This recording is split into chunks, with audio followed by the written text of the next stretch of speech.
Hello and welcome to the week in review with the unusurpable Doooovid. Thank you everyone for joining. We're really glad to see you. I'll be handing the floor over to my wonderful co-host Doooovid to open up the show. Yeah, thanks for having me again, Jennifer. I've been looking forward to this one. I guess, like usual, to set a tune for the show of positive energy, I'll start with a quick story and a song. This story, I think, is related to free will, and the debate was pretty good. I think this was generally a good week for streaming for both of us and possibly an advancement. So hopefully this will be an important week in review. So this story goes back to the famous Rev Sadia Gaon, who was a rabbi in like the Iraq area of the Middle East about 1200 years ago. And kind of like Hindus, he had a period where he basically renounced himself and became a wandering mendicant, although he was very famous and people would look for him and follow him. But he traveled, and one time he was staying at an inn and he carried himself just like a regular beggar or lowly person. And so he got the regular treatment that a lowly person at the inn would get, but that was all he needed, because at that point that was how he was living his life. And when he got up in the morning, like there was a big crowd because he was famous, and he had been one of the most famous rabbis in the area before he renounced himself like that. And there was a big crowd outside, and the people outside, similar to the story I said last week with the rabbi on the train, where we were waiting for this rabbi, and they asked, the innkeeper asked, like, what are you here for? He's like, the famous rabbi Sadia Gaon was staying in this hotel. And the innkeeper was like, what are you talking about? There's no famous rabbi here. And then he sees that simple person was in actuality this famous Rav Sadia Gaon. And so the innkeeper, afterwards, he gets a chance, he goes up to him, he's like, I'm so sorry, like, had I known that you were Sadia Gaon, I would have treated you, I would have given you the whole works VIP treatment. And Sadia Gaon, he has this moment of repenting, and he looks to God, and he takes the parallel to God and said, had I known how great God was, I would have acted so much better in my life. So in the same way, the innkeeper, who gave the decent regular treatment to the guy, just thinking he was a regular customer, then realizing that he was this famous person, felt bad that he didn't give him the best possible treatment. So on the spiritual level, the famous rabbi recognized that him too, had he known how great God was, he would have taken his life and done so much more with it.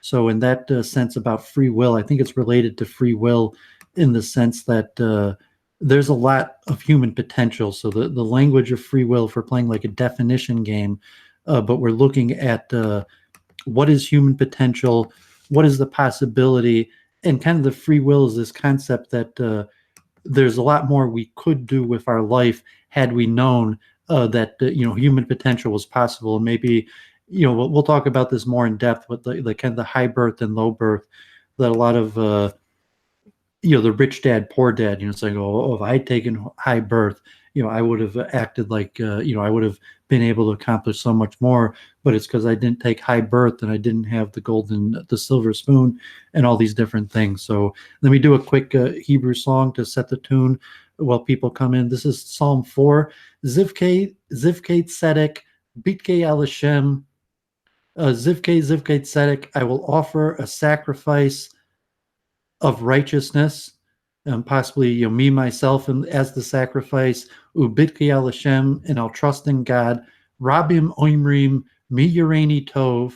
Many people say what appears to be good.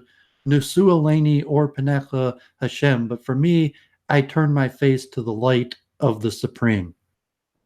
This one's got kind of like a nice bouncy catching tune. Rabim oimrim. Many say mi yireni tov. People will tell you what they appears to be good to them, but I recommend going with the divine. Make ourselves a sacrifice for righteousness. Rabim, Rabim, Ohimrim, Mi Yereini Toi, Nesu, Nesu Aleini, Or Punechu Hashem. Rabim, Rabim Mohimrim, Mihi, Miyareini Toi, Nesu, Nesu Aleini, Or Punechu Hashem. Zivki, Zivki Tzedek, Ubitki, Bitki El Hashem. Zivki, Zivki Tzedek, Ubitki, Bitki El Hashem. Oh, so there's a lot to talk about. A lot happened this week. Hopefully they'll set a good tune, saying who cares what the majority of people say, what they think is good to them. We, keep on focus and, keep on driving forward, whether we call it free will or whatever this expression for recognizing the potentials of human potential and trying to maximize what could we accomplish in the short time we're here on this planet. Awesome. That's probably my favorite intro that you've ever done so far. And you said you were looking forward to the week in review this week. I guess I have too. It feels like a lot has happened. Feels like a month has gone by in a week. It's been so crazy. It's like, it's just an unfolding, I'm not sure exactly how to describe what's been happening. So where did you want to start? Just to let you know, Zach, who did the free will debate, wanted to come by to talk about just briefly his week in review. And he said he'd like to come on sooner than later. I don't know how you feel about that. If we could just have him in and then maybe like a quick 10-minute chat, or do you want to wait a bit? That's fine. If he wants, if he wants to come in right away, and hopefully, he's got like his sound in good optimal quality. And I want to focus on, talking about stream etiquette and, how to act, and then, optics and tech issues. So, thank God Zach had his tech, so he seems like an intelligent person with well thought out ideas. And I was glad he got his sound quality good and we were able to understand everything he said. So it's fine if he wants to come on right away, or if it takes him a few minutes to get on, we could, just briefly give our week in review of what we did this week, while he gets it together. Yeah, awesome. I was excited about it because he was in that free will debate that went by really quickly, and I was so focused on all the stuff I had to do. Like, I don't even think I did that good of a job as a moderator. I'm kind of mad at myself for that. But it was. I had a lot of thoughts on free will. I need to rewatch it basically because I couldn't. I was thinking, oh, maybe I'll kind of half score it as I go. It's like I have no ability to like take this all in at once. So I've got to go back and rewatch it. So hopefully other people will rewatch it too, and we can have some fun analyzing it. Welcome to the call, Zach, debater from the free will debate, defending the positive position. Thank you so much for joining. How was your week? My week was other than the debate yesterday, which was basically the highlight of my week was rather uneventful. In my professional life, it was one of my off weeks, so I spent most of my week preparing for this debate, and it was kind of the high, and I was really happy with how it went. So yeah, had a good week. When I started debating with JF, I told him that, I'm not in school, I'm not academically doing anything that keeps me intellectually researching and preparing, that these debates are a good way to remain academic. So if you're already working and you're making your money, you're raising your family, but you're saying like, I still want to understand these ideas. I remember when I was in school and just loved trying to get to the bottom of truth. So having these formal debates is a good method to you just have deadlines and your research, because like a paper or something like that, where when are you ever going to research and write a paper on free will? It's basically no chance. So these internet debates are a good excuse to maximize our human potential, or what me and you would call free will, but I guess Jennifer and Will the Power might refer to as something else. So maybe just say maximizing our potential. We just think of it as being will. So we're not basically not disagreeing that will exists. We're just maybe disagreed on the nature of will, which I think is actually a good place to be, because then we can drill down more and understand it better. So even if maybe conceptions were wrong, we get to learn something. I'm really happy about how it went. I think both of the gentlemen were extremely brave to come out and defend their positions, and it was interesting to see their personalities kind of come out on how they were different. I was diagnosing some doshas. I think that was later on because we did a post stream, which is where the technical errors happen for Zach, but I think they're more or less sorted out. So I know, Doowovid, you said you wanted to talk about streaming etiquette. Was that the word you used? Yeah, maybe Zach wants to become a regular on the Week in Review and just like pop in and tell us like kind of what you're researching, what you're doing. I don't know if you have your own YouTube channel and are streaming. Maybe you will. Maybe you'll start making your own videos and just kind of monologuing about these concepts to your own audience that you build up, or will start appearing on other streams, or otherwise you just want to kind of pop on the Week in Review regularly to talk about your advancing your own research or ideas, or just what you're watching, who you're following. And just very quickly, I think the reason why me and Zach like the word free will is our Abrahamic background, where we have a concept of a God who sits in judgment and records every action, every thought, every deed that we do, and judges us. And hence the concept of free will is important to the theology that for our understanding of the higher force that largely sits in judgment over us. So hence there's the Muslims, Christians, Jews will purposely use the word free will, but and maybe if you don't have that Abrahamic concept of God, the word free will of a God kind of sitting in judgment over us, the word free will might be bothersome to you. So we might try to come up with a different nomenclature that we don't have to keep on rehashing the same worldview differences. Well, it's one of those things that it might just be an agree to disagree thing, because it seems like this free will idea is tied into this personal God idea. Maybe they go hand in hand. So, yeah, it might just not be reconcilable, and that's not the end of the world. It's happened before. I mean, I like that our combos never turn into like huge fights, and that's what I'm super excited about going forward, is actually finding this community of people who never really start any fights. I don't know if you know, Zachary's a musician. Yeah, I just noticed that. I saw on your Facebook you went to the Berklee School of Music, and I took a few of their courses on edX. Like obviously I open up these Week in Reviews chanting mostly Psalms or Hebrew, and that's awesome. I don't know, Zach, if you're planning to open up your own YouTube, if you've ever watched any of my content, I could see you doing that, just as an excuse to keep your intellectual activity into research or religious study. Just create a PowerPoint, find PowerPoints, monologue, and build up your own audience of people who like your worldview. And it's a good way to increase your memory, increase your understanding, keep your research going steady, and to build an intellectual community, just to create your own intellectual content, if it's a blog or monologuing to PowerPoints on YouTube. In fact, I do have an ambition to do that, and I do intend to follow you.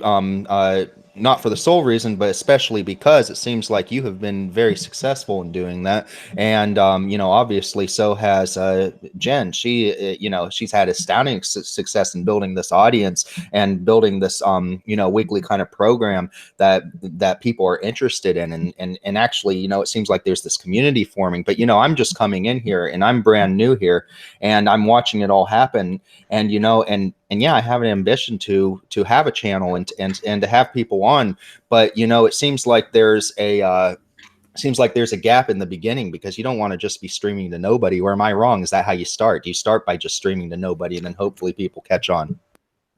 Yeah, I streamed for months to basically nobody. I mean, I'd had it in real life YouTube. I put up today videos of stuff that I was recording for synagogues or different events.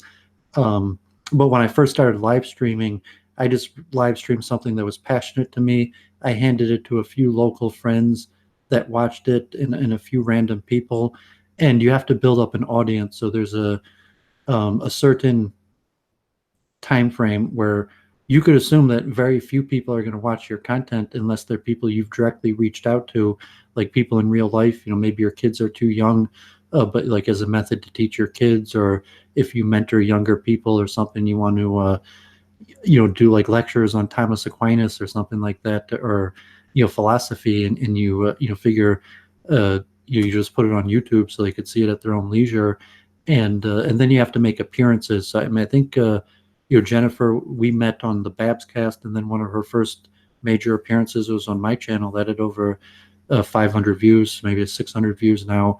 That gets many views every week, and so she had a certain audience that came from the Babs cast, from my channel, plus she had her own followers, her own people from different venues of social media. It's like, oh, now I'm, she had a YouTube, I guess, like mine, where she had in real life stuff, but not interactive live streams. But you basically have to appear on other streams to build an audience, and then when you appear on other people's streams, then you advertise your channel at the end, and people who liked how you performed will migrate over to your channel. But it's a pretty long out process.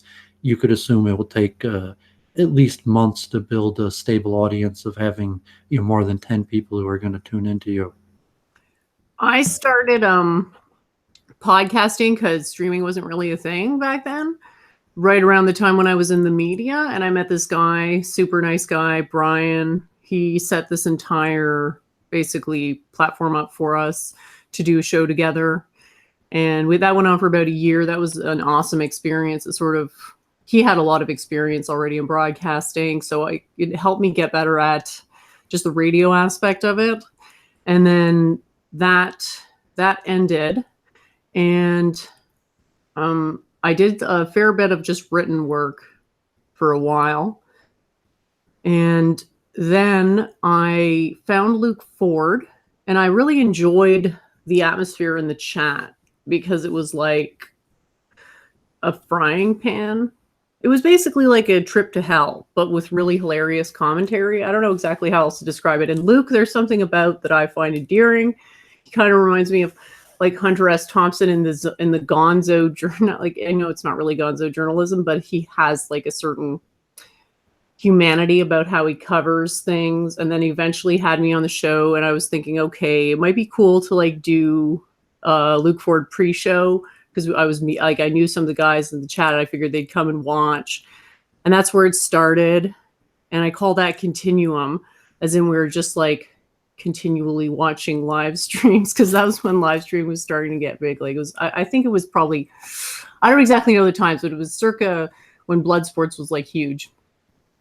So that started with, and then that went to me streaming with Elliot, who was awesome, but that only lasted, I think, about 8 episodes, because he, I guess, eventually just moved on to other things. And then Doooovid was gracious enough to want to start doing a show with me. So basically, I've just been growing steadily from that, and understanding that a lot of the material that I'm really interested in isn't accessible to commoners. Being comfortable with that, treasuring the people, the odd person like Doooovid and others who are interested in those more deep, fundamental, sort of more complex teachings, talking about them occasionally, but then also doing basically whatever people are interested in on my own channel. And that's how I got to be at this point. I'm happy with it. That's taken about, I guess that started in around 2015. So it has been a while since I've been doing at least some type of podcast type thing. But yeah, the live streaming's more fun. So it's easier to get, I think, an audience in live streaming if your streams are fun. There's multiple benefits you could gain out of live streaming. So you could meet like cool people and friends like Elliot or different characters. And but then there's the actual, like, I'm going to be a live streamer, and there's a science and a technique to live streaming. So like Elliot, for example, a good guy, you had good streams, but he didn't appear to really want to be a live streamer. Like, like maybe hopefully your friendship still lasts, and maybe he'll come back. But to say like, I enjoy this live streaming, I'm going to keep on doing it. And then there's a certain science to improving it. And we have like a union of people that help each other. And some of us may have quite divergent ideas, but certainly just within, like, I'm a streamer. There's certain techniques to it, like not having downtime, not having dead space on your air, technical issues like cameras, microphones, different software, having regular content, because you could just have a YouTube page and put out content whenever you feel like it. But if you're live streaming, you really have to have regular content. You have to have a cooperation because people who appear in the chat. So there has to be a certain willingness to study the science of live streaming in and of itself. And there's different parallel venues that go on at the same time, because you might make friends on the side that aren't interested in live streaming, are never going to open up their own YouTube. They're never really going to like get a good microphone or understand the computer technology, or want to pay attention to the certain interaction, because how you interact on a live stream is a unique thing as opposed to like a friendship or even radio, or it's its own beast. Live streaming, to to study that in and of itself. But so if you did want to become a regular live streamer, so the Week in Review has multiple different tenets to it, and part of it is we want to add to it is just let's improve our live streaming for the people who are doing it, and recognizing that whatever message, whatever reason we feel we need to get our voice out there and create our own content, that we could put our heads together and in some sort of friendly venue, tricks of the trade, and sharing audience, benefiting each other, and there's also a lot of problems. There's trolling, there's divergent opinions, there's haters, and so there's a lot of reasons to come together in a regular Week in Review. So what I've been doing lately is I've been basically just kind of, I created a YouTube channel. I haven't actually streamed anything yet, but I've been begging my Facebook friends to come with me and have a conversation with me live, and so far I haven't gotten any takers. All of my professional friends, they're terrified of doing something like this. They don't want to put themselves out there. And then maybe my then maybe my Catholic friends think I'm a little bit too fringy for them to want to appear. But the most success I've been having is coming on other people's streams. Jen graciously invites me on her stream. Claire Kaw invited me on her stream. And at this point, if there's anybody out there who would like me to appear on their stream, or, wouldn't mind me appearing on their stream, that's what I want to do. I want to come appear on your stream because I have a blast doing this. Now, as far as the etiquette goes, I've figured out that taking my phone outside and live streaming like I'm just on the telephone isn't going to work, because it makes me robot and it ruins the show for everybody. So I went ahead and got a microphone, and and that's what I'm using right now. It has a mute button, so I can mute myself when I'm not talking. I still have to sort of get a feeling for how to avoid the dead air thing. And like what I just did right now was, as soon as I heard you stop talking, I unmuted my microphone and started talking. Hopefully that's what works. But it's sort of like in social situations, I have the same problem. I don't know when to start talking. I try to start talking, but maybe somebody else wants to start talking at the same time, and we both start at the same time. And it's like an okay, you go. Sorry, apologize. And so trying to get over that, trying to figure out how to do that, that's never been intuitive for me.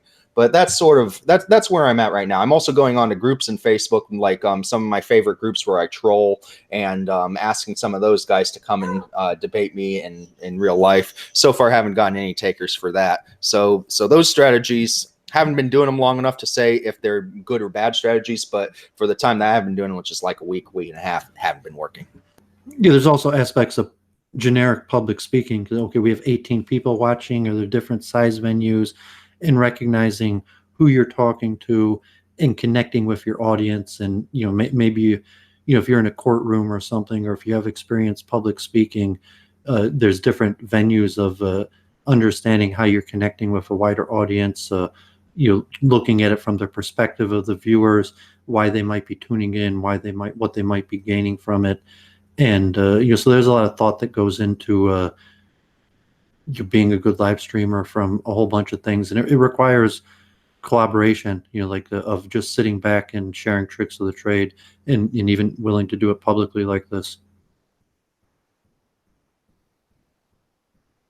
Great, yeah. So my other suggestion, and actually I noticed that I forgot to mention this here in my story earlier, but Cade mentioned this too. He said, to put shorter edited, like live streams are not a good way to grow your channel. The best way to grow it is with professionally edited videos.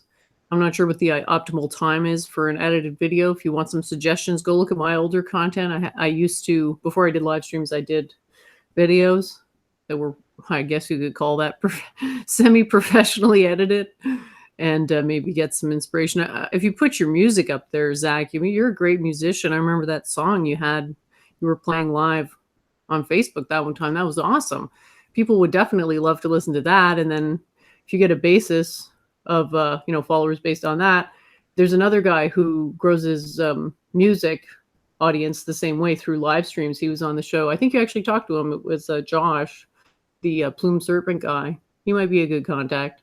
His shows are a little bit like Babscast-ish. So I don't know if we'll cover our weekend. We usually cover like all the streams we on, but I guess Zach, because I don't know if you got a family or your own schedule, we popped you on right away. But usually we go over the streams we were on, and there's also a certain venue to recognize. Okay, there's multiple people on the stream, and time is limited, or everyone's waiting to chime in with their 2 cents. And so the advantage of the technology is saying, okay, like you don't have to listen to Doovid's like whole philosophy or whole lecture on these different subjects. You just say like, I have videos on my channel of this stuff.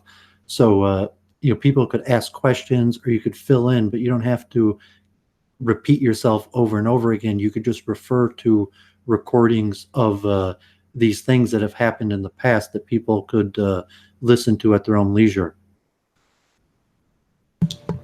So I love this idea of doing music, and that's really my highest ambition is to be this musician. And if you ever get on my Facebook to listen to some of my songs, I write these songs that sometimes the leftists get a hold of them, and the leftists come on and they really, really hate them and try and shame me, and it just kind of gives me more power because I'll have 100, 1,000 leftists coming on my stream to try and shame me, and then I get this chance to troll them all. And my idea is that I want to take these songs and I want to actually form a band, and I want to go out touring with them. And I think that if I sing these songs in public, it's going to be an event. There's going to be people who come to protest it. There's, hopefully there'll be people who come who agree with me, who will counter protest. But that's sort of what I like to do. But, I've been having a problem with inspiration. I haven't written a song in 6 months. And so it would be great to find some people who are lyrically minded, musically minded, that I can collaborate with in writing these songs. My style is a folk kind of a bluegrass style. I grew up playing the fiddle. I play a little bit of guitar. I'm not that good of it, but yeah, that's what I'd love to do, is do the music. And I appreciate the encouragement, Jen. I'm going to sing a song about Claire's stream when we go into, if you want to stick around for that, me and Jen could do our weekend review after. I had a quick song you'll probably recognize that I thought will perfectly explain the nature of Claire's stream. I'm really glad to be able to help you springboard your platform, Zach. I really respect you a lot, and yeah, I'd love to hear the song, Doovid. I'm really looking forward to it. This popped into my head yesterday, and my dad's background to me was largely probably similar to Jennifer's father, kind of like secular, somewhat Christian background, but science and pop culture. And he took me to concerts and always had classic rock playing. So I knew a lot of this stuff. And this song was very famous. Probably you heard it, but this is my vision of like the rabbit hole that people fall down in Claire's stream. And if it might be related to Free Will of Zachary, knows music. It actually has like a 5/4 time signature. But I'll sing the chorus real quick. It's from Cream, Dark Room. And I'll wait in this place where the sun never shines. Wait in this place where the shadows run from themselves. That familiar to you? No, I never heard that song before. That shouldn't surprise you. Yeah, I was thinking Claire because there's British Eric Clapton in the 70s or whatever in the band Cream, and that was probably Eric Clapton's most famous song. Maybe later he had one. It's called White Room, but the words were, "I wait in this place where the sun never shines, wait in the place where the shadow runs from themselves," and I was thinking that's kind of like the rabbit hole of streaming, like Claire's stream, or a lot of these kind of like dark web. Claire might just be part of like this alt-right um, dark web type streaming where people want to talk about forbidden subjects. And I was kind of thinking like Gandalf, who was talking like he's streaming for like 10 hours straight, and maybe he's just in some dark room, where the sun never shines, talking about these forbidden ideas again and again. And so you could fall down the rabbit hole of streaming where you enter the dark room and they're just like the forbidden ideas, and then you hear people that are saying these ideas that maybe you could have imagined, like okay, like debating neo-Nazis or something. And I don't know, most people probably have never met a neo-Nazi in real life, or if they did, they didn't know they had. But then you get onto YouTube, and you have all these people like flat earthers and all different type peoples, and you could fall into the dark room, where the sun never shines, where just like these endless conversations that go on and on.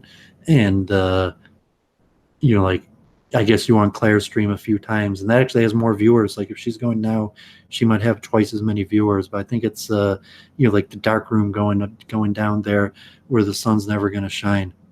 Do you think and if you were my ruler, I would lead a rebellion and think you that would be seen as like, this is what we do to devil. Well, don't worry. I tell you what, Paige, I will never obey you. Well, You obey me, and I will enslave you. You got that right. Humanity first. Efficiency next. Gandalf was basically a normal, well-adjusted kid who just somehow got radicalized by YouTube. Luke Ford makes these nice jokes, and the e-personality, and you read about having these interviews with these famous YouTubers that have thousands of viewers and talk about forbidden subjects, but you could see the radicalization process on like fine young gentlemen like Gandalf, who just entered the dark room, and now we got to pray that he comes out of it. Well, I definitely go ahead, Zach.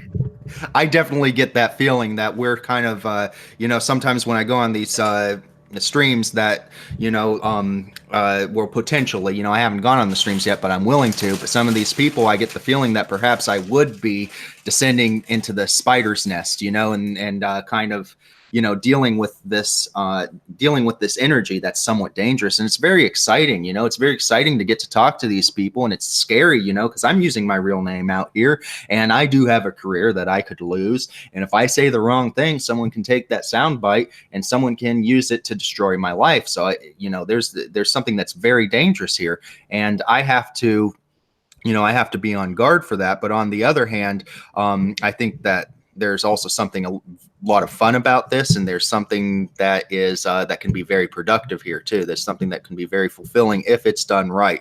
So for me, this is sort of a graduation from Facebook. I've spent my the last couple of years on Facebook doing these kinds of things and descending into these kinds of dens, and I've kind of on Facebook mastered the art of not saying the wrong things. But when you're talking live, it's a completely different thing. You don't have time to think about what you're going to say. So I'm very excited about this opportunity to descend into the spider's den and work with these kind of, it seems like some of these people are sorcerers and are working with a certain type of magic here.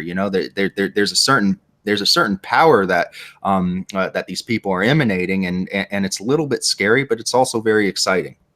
That's probably why Elliot had a hard time making it. He was using his real name, and then you have people coming on that are kind of using fake identities and saying forbidden things, and then you can't really get away with it. So Brundlefly, who's pretty famous in these circles, if you ran into him on Claire, for example, got the interview of a lifetime with Richard Spencer and his half Jewish wife threatens to divorce him, and he had to take a hotel room out. So, he did, like almost risking divorce. And he spends the night in a hotel in order to have this interview with Richard Spencer. And then, he's kind of descended into this personality. He uses an assumed name, and he talks about very controversial racial type concepts under an assumed name that even if you God forbid did agree with him, or someone like Elliot who had questions where he might have partially agreed with him, and but coming out on his real name, and he's going to say like, you know what, I kind of agree with Richard Spencer. And so if you're using an assumed identity, or like Gandalf or something, where he's talking about somewhat forbidden subjects, but he's using an assumed name. And so if you're coming out there and you want to start saying like, well, you know what, Richard Spencer has a point on a lot of these issues, it's much more difficult for you using your real name to do that.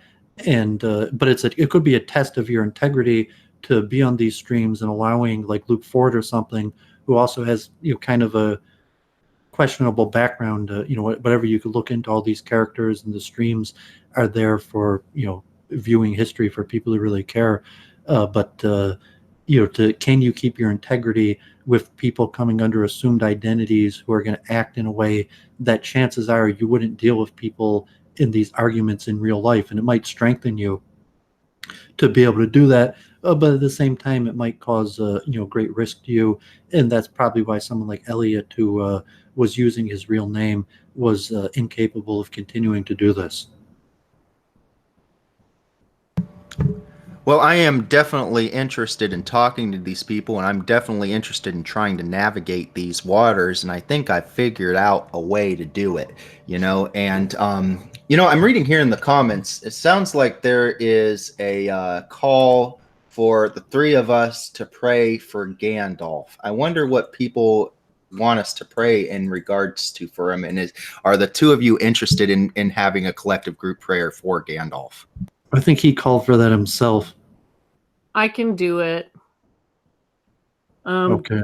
Dear God, please help Gandalf find his right persona for online streaming that won't get him into any trouble or lead him down a course of action that leads to regrettable things. And please help us all to have that same discernment, and let our best intention shine through. Thank you, God. Amen. In the name of the Father, Son, and the Holy Spirit. Awesome. So I think we'll say goodbye to Zach for now, because we have a couple other people that want to come on the panel. I was supposed to have Michael Sisko on, who's got a great podcast there. We'll put that in the chat in a minute. So Zach, did you have any last words? And we'll talk again soon and get you on the path to mentorship for internet blood, not internet blood sports, but just internet treachery. And it's the method is a lot more like philosophically jujitsu, and I'll leave it at that. Yeah, all I have to say is thank you all kindly for your mentorship. This is a lot of fun. I'll talk to you all later. Bye, Zach.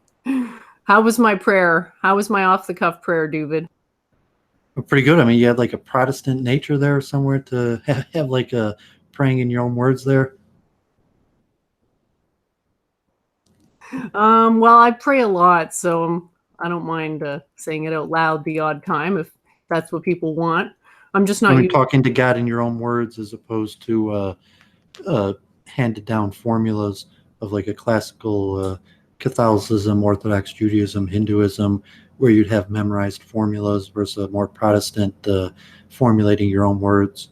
Well, there is a memorized formula, but it's the philosophy for approaching God, not the nature of God per se. If you read on scripture and try to actually understand how we view God, it often is quite frustrating, because it's there's a lot of sayings is, well, it's not like this, and God's not like this, and and then when God is something, it's this abstract notion that it's so. I basically I kind of I don't know how exactly how to explain it, but for a while I thought of God as the universe itself. So when I pray, I would just think about the deep, dark depths of the universe at the very boundary of everything. I think that God was still even bigger than that. And then sometimes I think about the periodic table and how beautiful it is and how impersonal it is. and how it can never be personal, but I can learn about it, and I feel blessed for that. So I don't know if that's Protestant. I don't know enough about Protestant. I try to stay out of the sectarian conflicts. Yeah, one last point on streaming is that I think like me and you both have a calling where not just people like Brundlefly or Gandalf or people are using assumed identity that have social criticism and they want to come on and express their social criticism versus people who've had what I'll call a well thought out worldview and saying I know that generally society rejects my ideas and that's why I'm creating my own alternative platform because I have a calling that isn't just based on social criticism, but my proposed possible solutions or synthesis of different traditions that you won't find in other places. And, so I've watched a bunch of content and then I've recognized that the content that I want is not out there. So I'm going to produce it myself. And so I think me and you both have that, like readiness where we're on a mission and we're streaming is more the venue for us to fulfill our mission as opposed to streaming. And I think a lot of people who watch this are probably closer, like I said, John Vance, and maybe he got upset when I said that, is you're only on the first step of social criticism to actually having a mission more than just expressing his social criticism. Or even Claire, who might have a mission, so I'm saying she has an actual social criticism, but she's actually a woman on a mission who has an idea that she's trying to express. And then you have your Luke Fordians who are, trying to like career-wise, streaming social criticism, bringing ideas to light and facilitating conversations, but aren't necessarily a person on a mission versus someone who just wants to make a living off of doing what they enjoy. Welcome to the show, Michael Cisco of Hearth and Fire. I will share. What is the best link to share for your content, Michael, or is it Mike? It's Michael's good. Okay, cool. Yes, Can I just get that link so I'll put it in the chat so people can hopefully subscribe to it? Sure. Let me pull it up real fast. Yeah, so I've actually done an appearance on Michael's podcast. Really appreciated that. I thought it was probably one of my better conversations in terms of going into ideas that are actually really hard, I think, for uninitiated people to get their heads around. So thanks for facilitating that. That was great. You're welcome. Thank you for coming on. Wicked.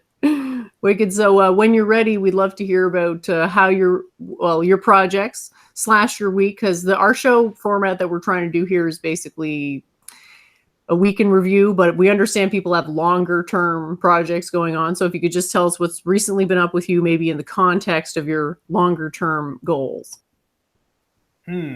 Longer term goals. Well, I guess the biggest goal is to try and, I don't want to use a red pill, but kind of just get normal people to start thinking about statecraft in ways that they may have not previously. Awesome. Questioning certain Enlightenment principles and assumptions that I, for one, disagree with. And I think it seemed like you agreed with me on certain points, like you seem to have more of an authoritarian bent with governing. So that's pretty much the point of my show, is to crap on democracy and prop up ideas like that. Well, listen to this, guys. Zach just said in the chat that it was a great show, and that I'm sorry if I'm going to pronounce this wrong. Prytanium, is that right? Prytanium Times show was the show that made me want to live stream. So awesome! You've inspired another content creator. Good for you. Wait, really? That's what he just said in the chat. Seriously? I know. What a great day. I knew this was going to be a great week in review. Everything's so positive. Wait, really? Really? I wouldn't lie to you, man. You're messing with me. Doovid. I'm descending into the spider's nest and conjuring up my what sorcery. Sports?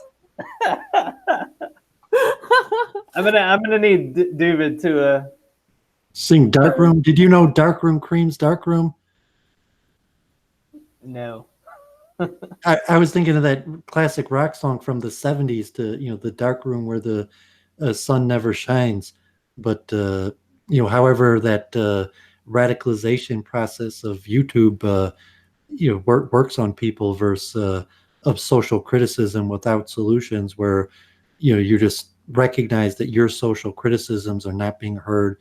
You can't say it in public due to whatever reasons, political correctness in the media or regular venues never seems to voice what to you might appear obvious.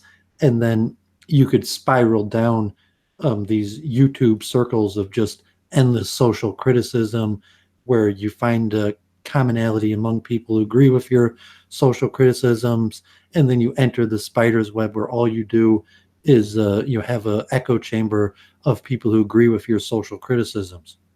Yeah, well, that's part of the reason why I decided to go real name was to keep myself honest.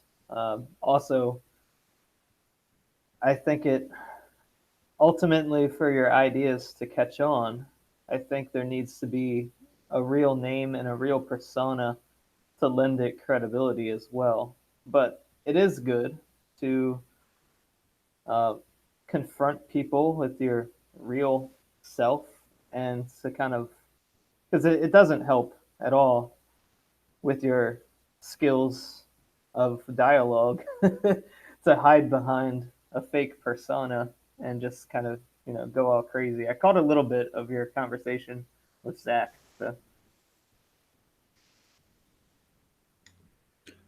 So I do have a YouTube page or just a podcast?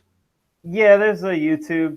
The YouTube is Britannium Times. The podcast is Hearth and Fire with the and sign, not spelled out.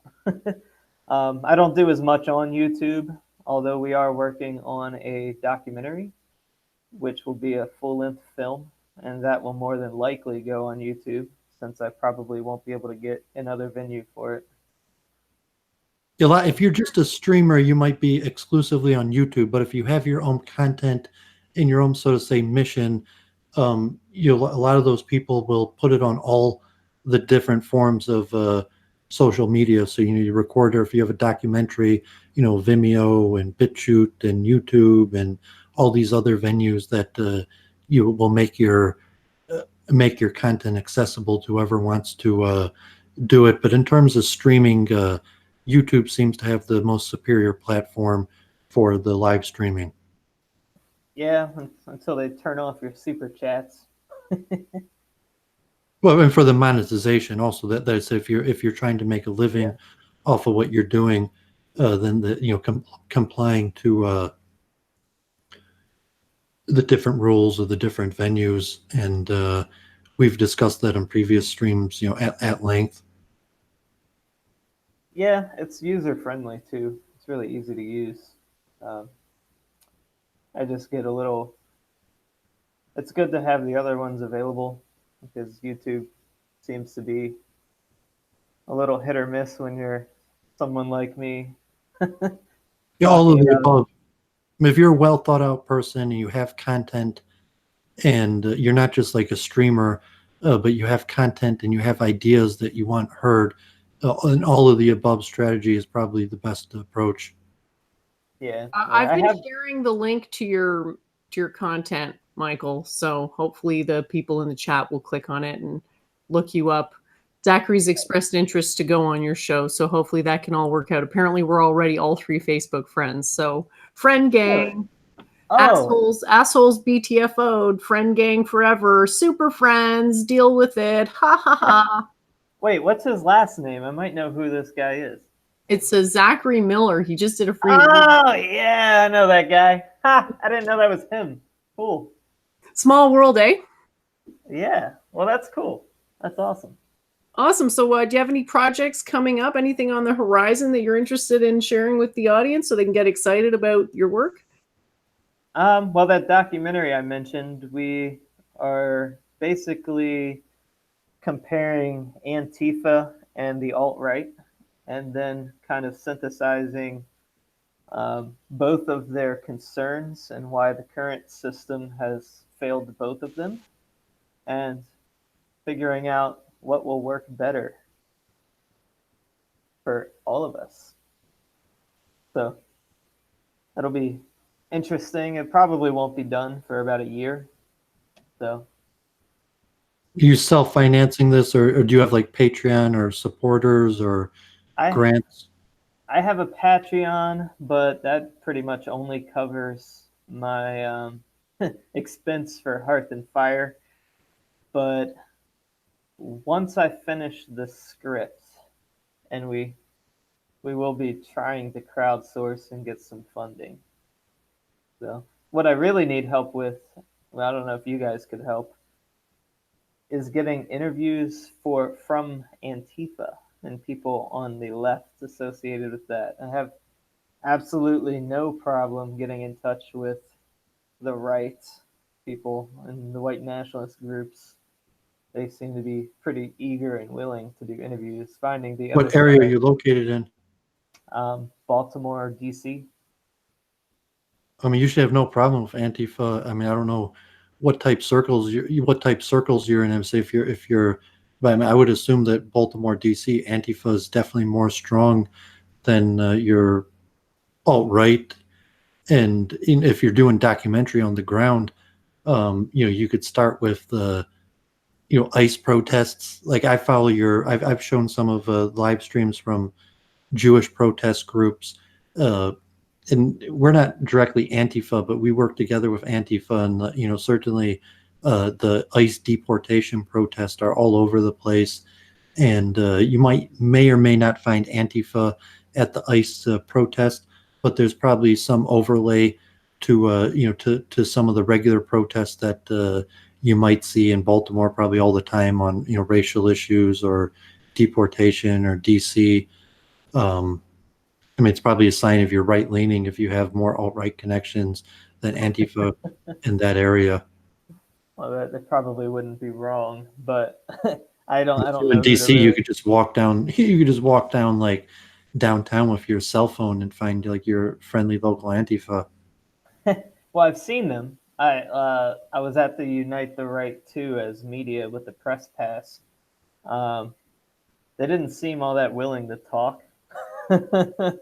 Well, how were you? I mean, were you wearing like a MAGA hat or something? Are you like a very white looking dude or something? Where you're like clean cut with you like slacks and a button down shirt? I try and just look like a media person when I do that stuff. So I guess maybe like don't comb your hair that day, or like like don't shave for a few or whatever. But like, do not shower for at least a week. Okay. People were just complaining about my grungy beard in the chat or something. But yeah, I mean, just my grungy beard. I think I could walk into like an Antifa gathering, and I cooperate. Like I have Antifa friends on Facebook. I have alt-right friends on Facebook, and I cross cooperate. So certain things that I feel strongly with, I'll work together with different people, even though largely I have friends across the divide. I have a friend who does photos on Facebook. I mean, he's a professional photographer, and he did like this drag queen protest in Crown Heights. I guess they're all over the place, like these drag queen story time reading things that are happening all over the place. And he was able to get right in there on both sides, into the the people protesting it, and then he was able to get right into and even interview the drag queen herself. Well, they never seem to like be suspicious of me. They just usually they'll be like, oh well, we have this person over here that handles the media stuff, and so finding the actual mouthpiece at these events is kind of tough. Could be Jingo also. Every group has their own jargon and slang, so even here on Church of Entropy, we have our own slang. So you could probably just, Antifa probably has a Facebook page. I'm sure like Antifa Detroit has a Facebook page. I'm sure Antifa Baltimore and DC has a Facebook and YouTube page. You could probably watch some of their videos, learn some of their jargon, and you might even be able to recognize. I've done that before for certain groups where I've watched their YouTube pages, then I've went to events and I've known 10 people by name just from studying their YouTube. So I'm sure that there's methods to infiltrating, and if they don't consider you dangerous, just like the alt-right, just like Richard Spencer on CNN or something like that. Antifa also, those people probably to some extent believe in what they're doing, and even if they know that you're not completely friendly to their philosophy, that they might feel strong enough in their message that they give you an interview believing that as long as you don't completely like cut and paste their interview, that some of the people who watch your documentary will be sympathetic to their views, or even use it as a recruitment tool for it, like the far right groups, where even if they get a bad interview where the press means to make them look bad, that they might still get a few recruits from people who watch that and feel sympathetic. And I would assume Antifa would be the same in that. Yeah, well, that's good to hear, actually, because I was just kind of concerned. I'm pretty easy to Google at this point, and oh, look, a reactionary guy. Yeah, but I would like to sit down and actually explore their ideology, the anarcho-communism, kind of Emma Goldman type stuff, as opposed to just hearing what they're opposed to. I'd like to actually get a coherent worldview as to what they view as their ideal system once they deal with the fascists, right? Yeah, I'll screen share this now just to show you how easy it is.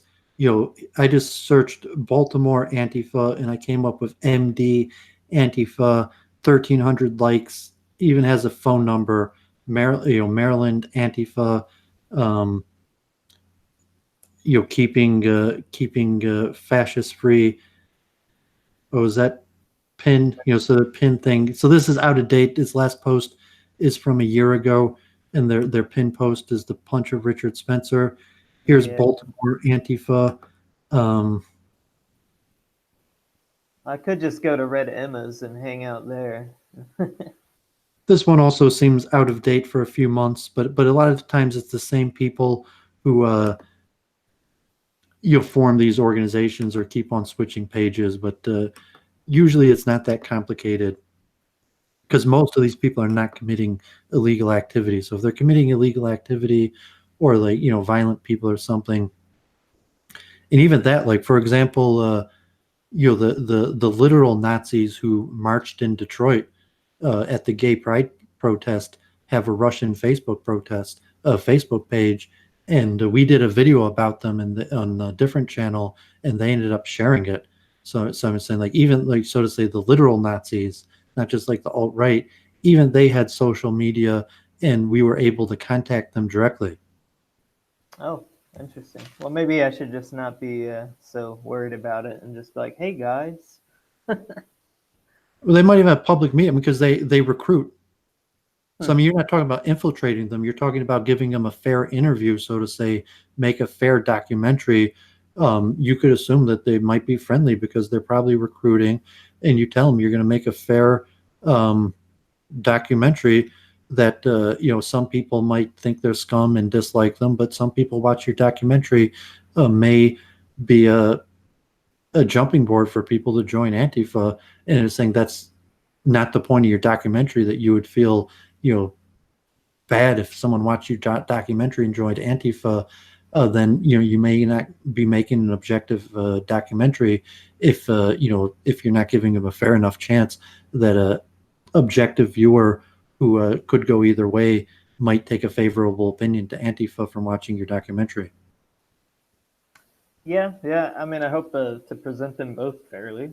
So otherwise, there would really be no point in making the documentary. But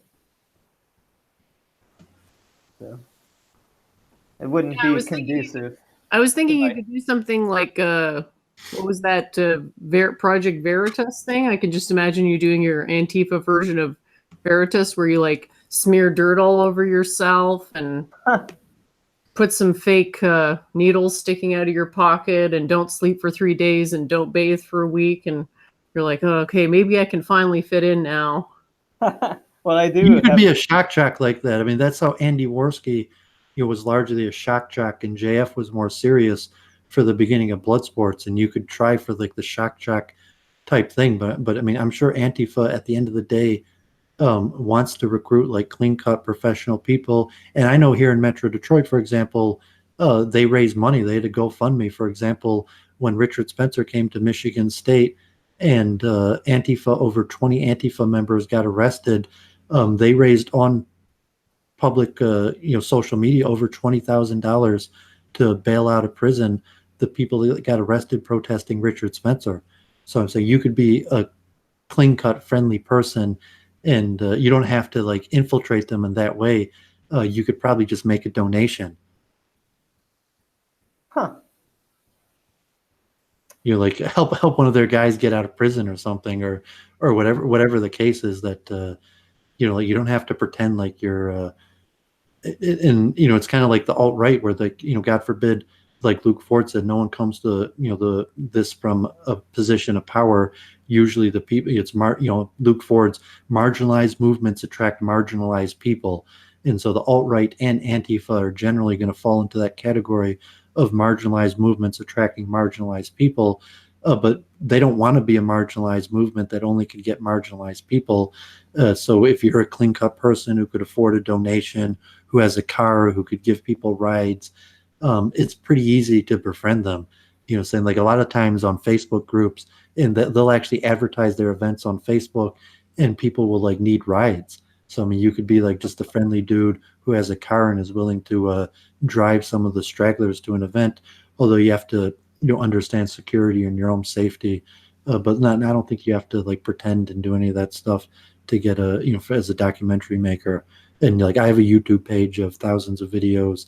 I have a lot of these protest and immigration type stuff on my event, and a lot of people are agreed to disagree and work together. So if you say you're pro-immigration or something, like even though or whatever issue you could agree with Antifa on, that would add to your credibility, where even though you might not like their strategy or like their opinions on a lot of issues, there might be certain issues that you agree with them on, and you will be able to have credibility with them in the sense that at least you're willing to work together with them on certain points of agreement.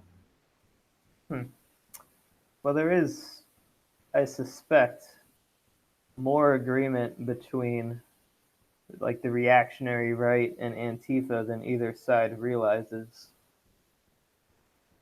They just they kind of have they're flip sides of the same coin, basically. Yeah, they have different terminology. It's like they speak a different language almost. They don't really understand what they're saying about each other. Even a lot of those people switch back and forth. The trend has been like Occupy Wall Street to to the alt-right, because the alt-right has been the larger movement, and maybe Antifa's been around longer. Some of the trend has been for leftists to join the alt-right, but it could be, if there's pushback against President Trump, you'll see people leaving the alt-right and going to and radical people tend toward marginalized people tend towards marginalized movement. Radical people tend towards radical movements. And if a person like, okay, the alt-right's not working out for me, and next thing you know, they're Antifa as opposed to becoming a normie. I see a lot of the alt-right guys going Yang Gang. Andrew Yang. Yeah, I'm going to try to live stream, for example, the Democratic primary debates are in Detroit, the 30th and 31st.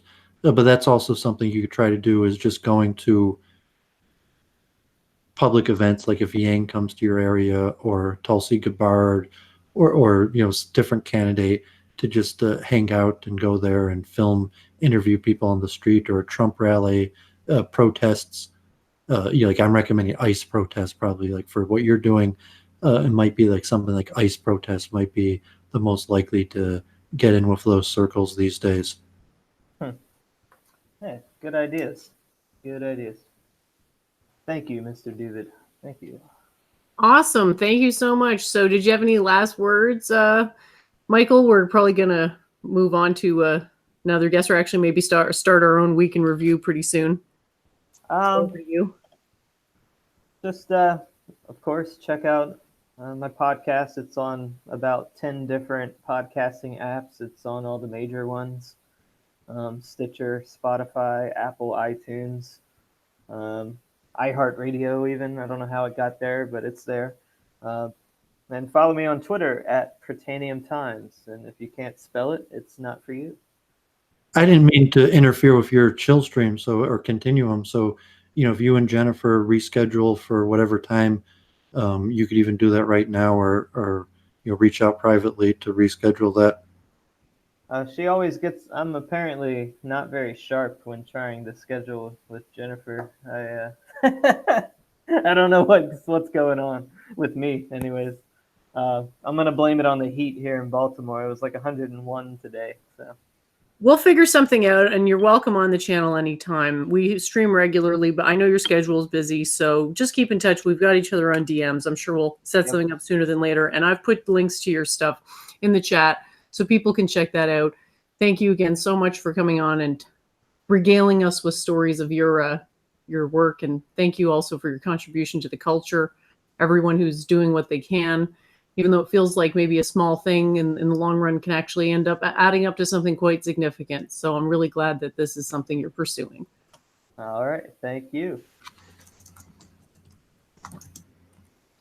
All right. So it's back to just being us, Doovid. How you doing? Okay, yeah, I mean, if a Citizens Reporter wants to come on now, or she's going to be sticking around, we could do our actual week in review and go over the streams we were on this week. Great. I'll send her the link, and why don't you start off by filling us in with what has caught your attention this week, Doovid? I had thoughts on free will that maybe we'll discuss, and I've been reading this book I'll show people we talk about later called Game Changer, about the recent Alpha Zero program that was became the best chess program, and the methods that they used in the relationship to free will. So I did another stream with my local friend Disha and Markwell, and we talked about reparations in America, a complicated issue related to demographics.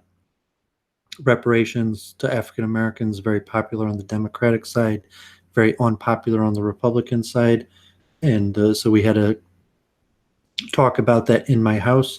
I cooked him dinner, and we did a podcast live from right here, and it was a good show.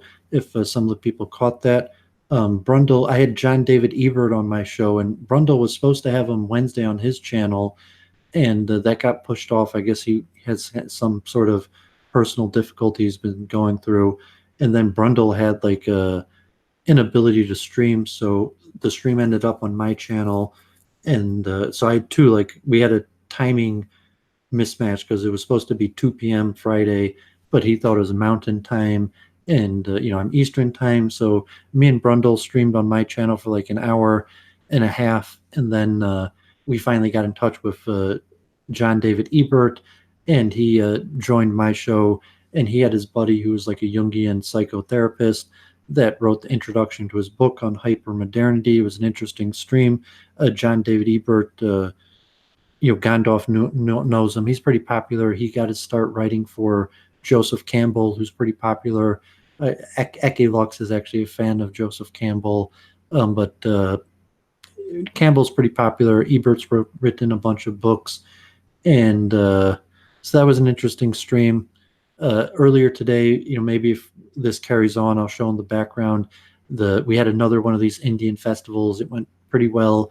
I'll show later. This one was the biggest one of the ones the whole summer, and we actually chartered a helicopter to drop flowers all over the crowd from a helicopter. So I'll show a video of that hopefully later if we continue on talk, so that is similar to the other ones, but this one was bigger and grander, and had the full chartering of a helicopter to drop flower petals on everybody. So that was pretty cool. Besides that, I didn't appear on too many streams this week. A lot of studying, a lot of research. I saw that Hamarov and Penrose, I was upset that they haven't posted the videos to the Science of Consciousness conference. I don't know how long they usually do, if it maybe takes them a full month, but it's been almost a month now. And so I'm looking forward to them posting it. I hope they do post it. But I ordered, I guess Hammerose and Penrose co-wrote a book, like 1,000-page, that is largely papers on various topics related to that. And then Penrose and Deepak Chopra have another book. So I ordered those books, and we'll look forward to reading that and forwarding on consciousness. And, I saw Claire has been doing pretty big in her viewership. That's why I mentioned the white room or the dark room, that Claire has increased viewership. I had, Gandalf, like he appeared on my chat on the show, like he was messaging, and maybe we'll talk like streaming etiquette, because like I felt like it didn't go exactly the way I wanted. Like he came on, he asked a few questions, and then there are certain etiquette protocol that probably pays to try to figure out, versus like the Babs cast. And like I mentioned to you, I saw your stream the other day where I told you I predicted Claire would kind of become the Babs cast, and it might be better for you to just let this stuff migrate to Claire's channel and not have it on your channel. But good for Claire. She's getting 40, 50 viewers at a time, even with her monologue. So I guess that's a good development. So I don't know if Claire, now being capable of getting 40 viewers on her own, will be wanting to come on to This Week in Review. And I saw you did quite a few streams, like, and you even deleted them afterwards, or you appeared on Claire. So I'm not sure everything you did this week, and you had that. I don't know if you joined the debate. Like I tried to find that guy's channel, the Plumed Serpent, and it looks like he had like a 4-hour debate. And I'm not sure if you just appeared for a little bit. So there was so much content that came out this week, I wasn't able to view much of your content. And I always make the point of like time stamping my content and giving a table of contents to make it easier for my viewers. And it makes it, so a lot of these Claire streams or other streams that don't do it, makes it very difficult to, figure out if there's, what's worth watching, or, then flipping through hours and hours of streaming. Yeah, I haven't quite got to the point where I'm super interested in time stamping stuff, but I do agree it's valuable, and then the clipping is also valuable, and so there's a lot I could do to promote things more, and I haven't really got around to it. But good for Claire and getting those extra viewers. So I add in real quick, I was on this pretty popular streamer, Kevin Barlett, who's called White Sharia. He's a convert to Islam, and re-recorded a conversation earlier today, and he might not upload it for a few days, but he's a pretty popular viewer. He's got like 6,000 subscribers, and he was a professor of Arabic studies, and he's on Iranian TV, and Michael Jones, and pretty popular. Adam Green from No More News actually messaged me that this guy saw me on the show and wanted to have me on his show. So that was recorded earlier today, and hopefully will be put up soon. And I'll share that on my social media. And my quest for 1,000 subscribers, I'm not sure. I'm a little bit over 900 right now, so I'm not sure whether I'm going to make that by next week. I have a slow trickle, but it'll probably take something like major. Maybe if this White Sharia guy uploads it to his channel and it gets a lot of viewers, that might be something that will be able to boost my subscribers. But it's looking like I'm not going to get the 1,000 subscribers before the Democratic primaries. So I'll just have to go with natural growth, and I'll take it as providence that maybe it's not meant to be for me to stand outside of the Democratic primaries and live stream through YouTube. Oh, cool. Well, congratulations for getting on that show, and hopefully brings you lots of new subscribers. I'm sure you'll get to the 1,000 point soon. I just got to 500, so thanks to all the new people for subscribing. Really appreciate it. Great to see the new commenters in chat. So yeah, that Notice Cassandra O'Hara, just to mention, I think she came to me from Adam Green, and yeah, I mean, she's got some pretty negative opinions, I guess, of Judaism and different issues. So it's just like for 2 weeks now, it's just like constant, like every 5 minutes, Cassandra O'Hara with like these interesting comments, like all in capitals. And, so she's here now on your stream. I'm not sure if she streams or wants to come on or if it's safe. But the irony, I assume you've noticed Cassandra in the chat, but it's like every 5 minutes, all capitals, and like a lot of them are being censored by Google. So I've noticed her on basically all of my streams for a few weeks now. Yeah, I noticed that account too. I said, the questions they were asking, I said, if you want to talk to Doovid, about these questions, it's probably better to set up something on Doovid's channel so you can go on alone and actually voice your concerns. But yeah, I don't think this person has ever been on a stream. So I talk to people like that offline sometimes is better, or in writing, because if a person's not used to streaming, it could be like Gandalf syndrome, where you get an audience and then you want people to hear all your opinions, or you get a feel for people don't really like Doovid and they want your side to win, and then you have the certain personality dramas. So a lot of times it's better to talk actually offline with no audience. So, if she came on right now, she might just like hit me with all these questions and then feel like there's like this little like troll cheering squad of like, she just defeated Doovid. She just, said all these things, as opposed to just a one-on-one offline conversation. And hopefully the citizens reporter is going to come on like that also. And she's not like Cassandra, but it might be in a similar vein, where citizens reporter Erica, when she comes on, basically has like a lot of extreme questions about Judaism that she wants to ask me about questions related to the JQ. I mean, she's obviously not like Cassandra with such extreme questions or like all caps, but sometimes talking offline will make it a more friendly conversation. If it comes immediately online in front of a crowd, or like with Claire or something like that, you could have the dangers of personality, where then all of a sudden you have like this whole squad of like, she just BTFO'd Doovid, and then you have a whole personality that's created. Like even Brundlefly, largely that's how he got his start, from BTFOing Doovid on Luke Ford's stream, where he came on and basically attacked me in front of everybody, and then developed a fan base from that. And that was largely his first time he ever appeared on a stream. And then he had like, tens, maybe hundreds of fans that were like, awesome, you just destroyed Doovid. And, so you have to question if that's how you want to start your YouTube career. yeah, I try to be as friendly as possible. And, I think it's maybe a bit of a weakness for me that I'm willing to talk to anybody, because I don't really like the idea that I'm sort of missing out on part of the conversation. But Claire and I have had, so much history, and now it's turning into this big thing where these new people coming on are like, oh my God, Claire, Jen was so mean to you. And I'm just like, that's how people are taking this? Okay. So then What's blood sports where there's blood sports where like, this is a waste of time to talk to her, because she's just trying to like paint this picture of herself as the victim of me, and people are buying it. So it's like, okay, well, if I'm so evil, I'll just not engage with you, I guess. Well, I was saying it's what Brundlefly, when I first came on a show, but he's like, but you love it, but the fans love it.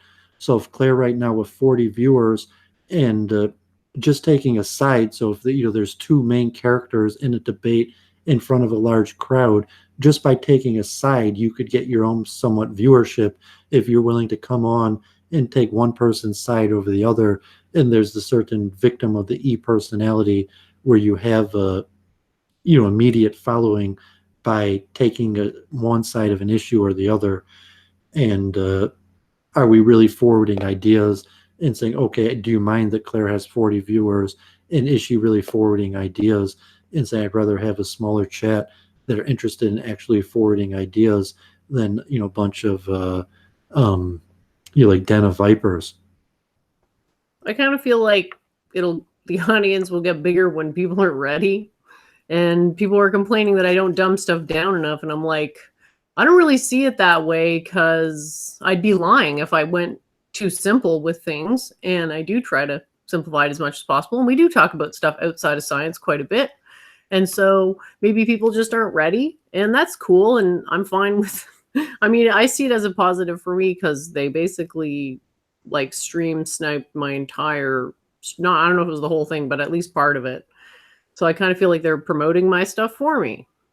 So I'm happy, and it's been a pretty hilarious week. I'll play you a BTFO clip of this new Cade guy going up against OV. OV's not had, I think, probably the worst week of anyone was Blunder Try after his stream didn't work out, and basically everyone's been taking turns taking shots at him. But here's OV, also number 2 person who got BTFO'd the most this week. You're welcome. You're welcome anytime. Can you do me one last big favor and say fuck freedom of speech? I just want to hear it out of your white nationalist mouth. All right, take care, gentlemen. See you go. Aaron, can you say fuck good freedom night, of speech real quick for the audience? Oh, who, me? Yeah. Say Yeah, fuck freedom of speech. Yeah. Right, you fucking hate it, don't you? Yeah, I do. Yeah. Why do you hate it, Aaron? What, Aaron? No, my name's not Aaron. What's your name? OV. OV. Why do you hate it, OV? Oh, well, it's a Jewish construct. The people's ability to speak freely is a Jewish construct. I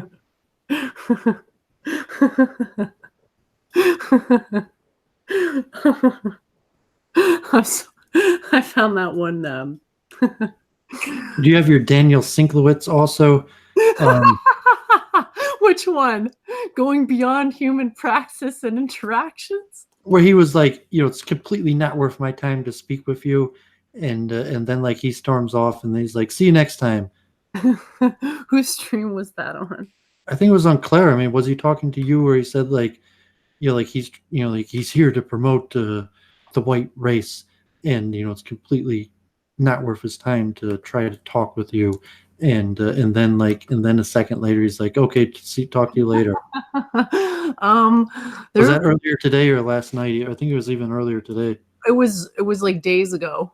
I haven't talked to Daniel in days, so I don't even remember which one of these streams it was, because there's been so many. Like there's been, oh my gosh, like 4, 5 8-hour streams nearly. One was 7.5, and one 6-hour stream. So I really don't. I do know the time you're talking about. I'm sorry, I just didn't queue it up before. I don't even know which video it's in. Well, maybe quickly before you give your week in review and you'll go into the free will debate, I'll unload on Gandalf, because I think Gandalf has that Sinklowitz syndrome where, like, he came onto my stream and he's supposed to ask John David Ebert a few questions, which is like fine. And like, I think he should have just came on like, like, John, I'm a big fan, like I just asked his questions. But then he has like the Daniel Sinklowitz syndrome where he has to spend like 5 minutes clarifying his positions.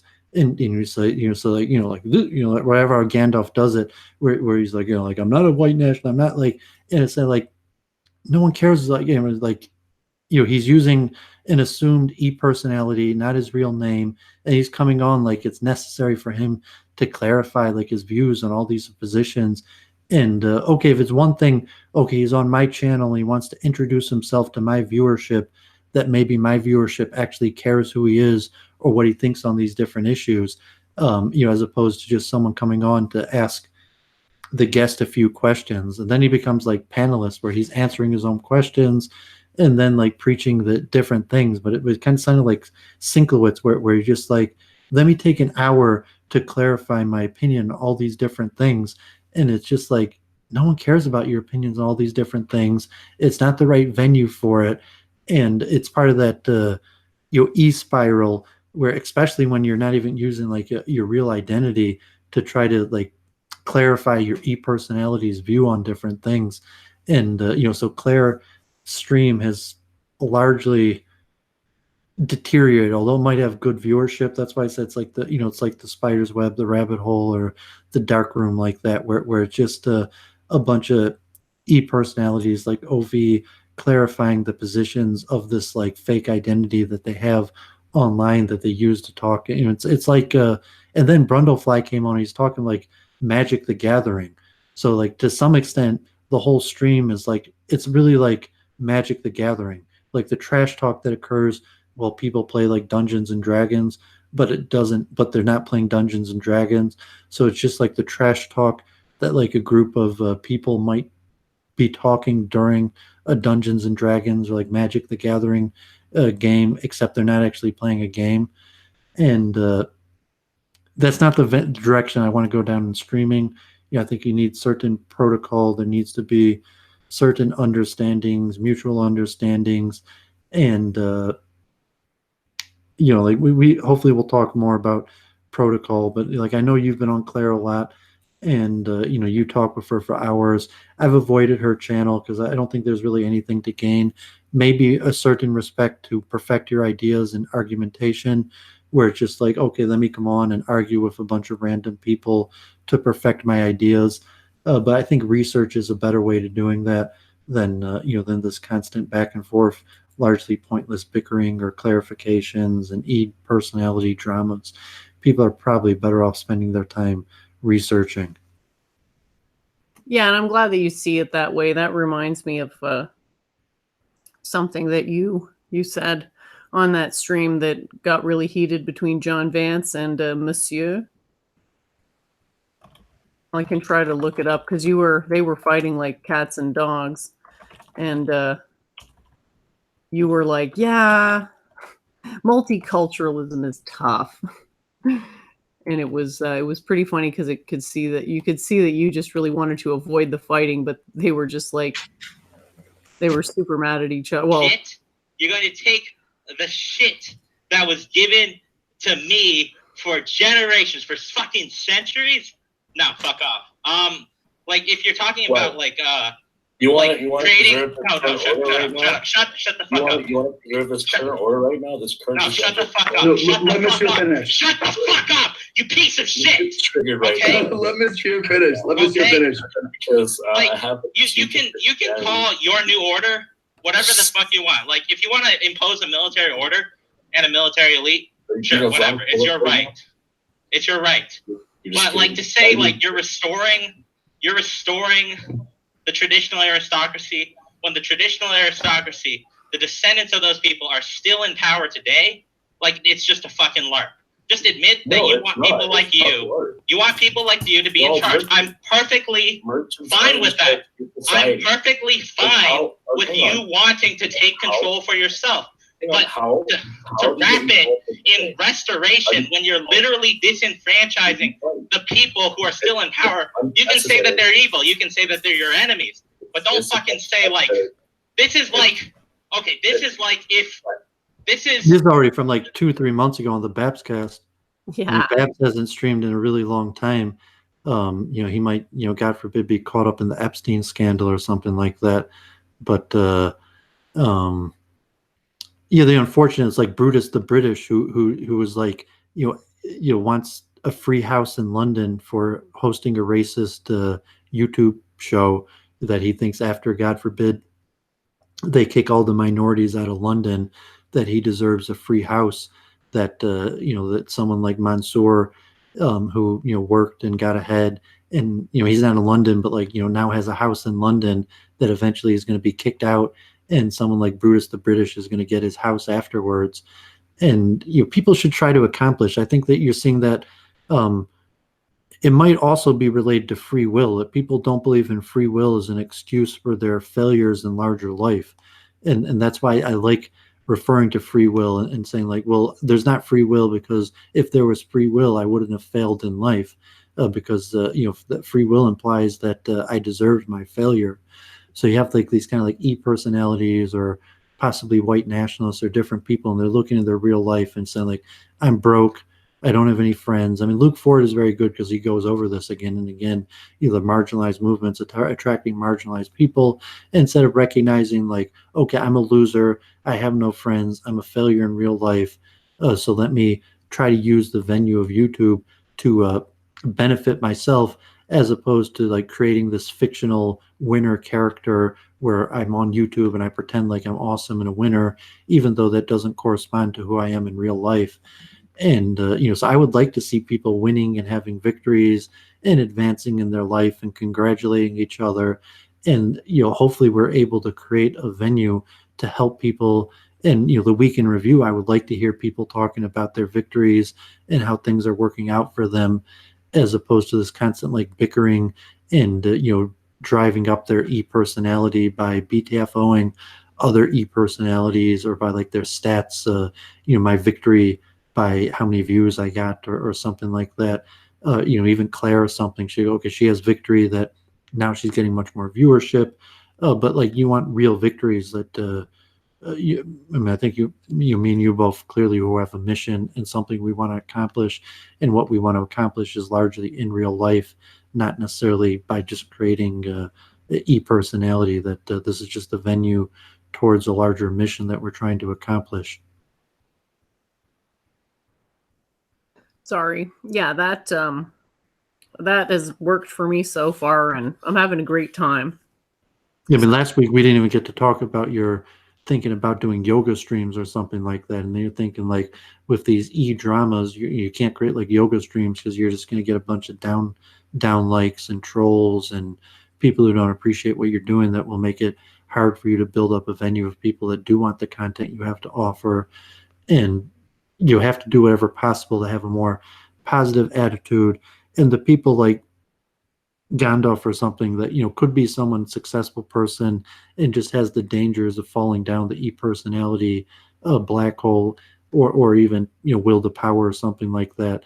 And to me, that rejecting free will is a sign of extreme pessimism about the opportunity that life affords them and the chance of success that they might have. I mean, you could say it's a more deeply profound, philosophical truth, but I think there's a sign of pessimism that someone would actually reject free will and saying like you can't take your life, and like a success coaching or something like that, where if you're rejecting free will, it's likely a person's in a pretty low state of self-worth. Yeah. Well, as far as the stretching classes, I'd be cool to do that. I was thinking about starting a Patreon where whenever I got a certain amount of money, I would just do one hour long stretching class, and I would only share the link to people who are actually financially supporting me. And it would be an unlisted video on this channel, so people could share it theoretically, but they would have to fund it first, because that would probably be something I would need to get paid for the amount of time and energy I'd have to put into it. So that's basically what I'll probably do at some stage, and advertise that when I actually get the Patreon set up, if I'm able to do that. So I haven't done that. I've just been busy with other things. Like I'm very busy mostly with one-on-one mentorships. So this streaming stuff is a very small part, perhaps ironically, or it seems ironic because I'm around a lot, but it's mostly for teaching, like in a greater sort of sphere of influence. And I don't like the idea that someone like Claire has more influence, but I don't really think numbers equals influence. So I'm excited to see the new content, or the new content creators that she's associated with, and maybe some good will come out of that. Some of them have seemed cool, so maybe they can come on at a later time and discuss their ideas. The one guy seemed to be pretty interested in physics and stuff. The other guy thought he was just saying that because he was thirsty, but I don't know. It's He was not. interesting. That guy, Plum Serpent, said that consciousness is his main interest. I mean, he might be a more musician than a science, but that sounded like a good lead. And yeah, I think that you will be able to pull a few people out of these circles that probably the majority are more dangers of e-personality type people that just have a certain reason why they're coming onto these stream, and that reason is largely like kind of like Brundlefly to give air to their grievances of social criticism, or just let off a little bit of steam. But there might be other people that are legitimately interested in similar ideas and advancing these ideas and cooperating. And as we keep doing the week in review, hopefully that will create a venue to improve the streaming, so we could send to the dark room Claire, like I told you last week, that Claire, like her dark room might just keep on getting larger and larger, but at the same time people might be grabbing and reaching their way out of the dark room and into the light, and try to make some more productive streams, and we'll be able to help quarterback that, or match make in different ways. Yeah, I like that idea. It's fun. So yeah, I've been on a couple of those streams because there were some interesting people on them. and it was nice to chat with them. How was your talk on Plum Serpent? Like, how did that go? That was for like hours. And when did you come on? What did you watch the whole show? What was it about? What was your part in it? I did watch the whole show because it was being billed as a. I'm even going to mute myself. I'll let you monologue for a few minutes to give a full overview. Okay, yeah, it was being billed as a debate on atheism versus theism. And the gentleman defending atheism started off with a bit of an epistemological inquiry into Josh, who's the same as Plume Serpent, into his views. And eventually they sort of agreed that pretty much they saw things more or less the same way. Then they got into, I was commenting in the chat, so got into conversation about the differences between a personal and an impersonal God. And then it got into a conversation, sort of got derailed at some stage, and it turned into a convo about Electric Universe and kind of back and forth. I got on when he opened it up, and there were a couple of people. There was one guy in particular who was talking really fast and kind of monopolizing the conversation. So it was pretty much Babs Cast here. But to me, the Babs Cast here stuff is worth it occasionally because you meet those cool people that, you know, the sort of druggy, drunken, loutish, waste of time people kind of fade into the distance over time. And then the cool people who can actually dialogue and advance ideas stay for the long haul. And it does take a certain type of person, I think, to really be able to meaningfully take part in these streams. And that's what's fun about doing the occasional blood sporty type thing, is that it shows the contrast between what's a productive discourse and what's a non-productive discourse. And so Claire had agreed to debate me on a personal versus an impersonal God recently. And she's trying to back out of it because apparently she just wants to have a conversation, blah, blah, blah. And I'm disappointed in that. I can't say I'm surprised because I don't think she wants to face me down in an actual formal setting because her arguments aren't really arguments most of the time. They're just trying to undermine or weaken the opponent's position. And I should probably stream about this subject on its own at a different time, maybe look into this sort of idea of honor codes and what's an acceptable debate strategy and what's not, because I think some people look at certain techniques as very powerful, like discrediting your opponent. And I think there is a diminishing returns effect with these negative strategies to the point where I only really engage with them for those like aforementioned learning experiences, not because I think that I'm actually going to change the other person's mind or really necessarily change the audience's mind. It's just more to show the people who already kind of get it what to look out for in terms of bad debating strategy. Because Claire, as we've both said before, has a very she has a skill in debating. It's just it's not really debating at the same standard as what I would want to promote, and it's hard to kind of draw that line. So hopefully she decides to do the debate after all, and it doesn't wimp out on that, because I think it would be important for people to learn a little bit about the difference between the idea of a personal and impersonal God. So yeah, that's basically all I had to say about that. I really like the Plume Serpent style streams, I guess, because it's like a fun sort of meeting people, chatting, sort of sharing, building up, blah, blah, blah. I like this. I like this too. So I kind of like it all, except for the, you know, people that come on with bad intentions and you can tell they're just kind of trying to like trip you up. And I think at some point you kind of look stupid to keep going into those situations because, you know, well, how exactly do you expect these things to go? If someone shows you who they are, believe them, because they're, you know, nobody's perfect, but there's a distance between people who kind of come at this with an open mind and heart and those that really don't. So I'll hand it back over to you, Doovid. Where would you like to take it next? I know someone mentioned in the chat they wanted to go into the Elon Musk new technological development that you had also mentioned to me. You're muted, Doovid. All right, so Doovid's just gonna. Okay, yeah, thanks. Oh yeah, I unplugged the microphone when I walked away, so I'd be able to hear you, and I forgot to unmute when I plugged it back in. Thank you. I didn't see the whole paper. I just saw the abstract. It's a little bit interesting. I'm not sure if there's that much to talk about, or the relationship to the hard problem of consciousness, new technology that will be able to connect the brain and machine. And there's already quite a bit of technology, God forbid, largely connected to people who suffer handicaps and, like prosthetic limbs. And I'm not sure the details of the new technology that he mentioned. It's minorly related to our search to working on the hard problem of consciousness and the understanding of how the brain could connect to machines and animate, even will in the respect of, what is will, what's the biological neural component of will, in the sense that you could have a computer that could decipher will and manifest material actions through a connection to the neural network. So that seemed interesting. Yeah, it's great. Did you want to look at any links?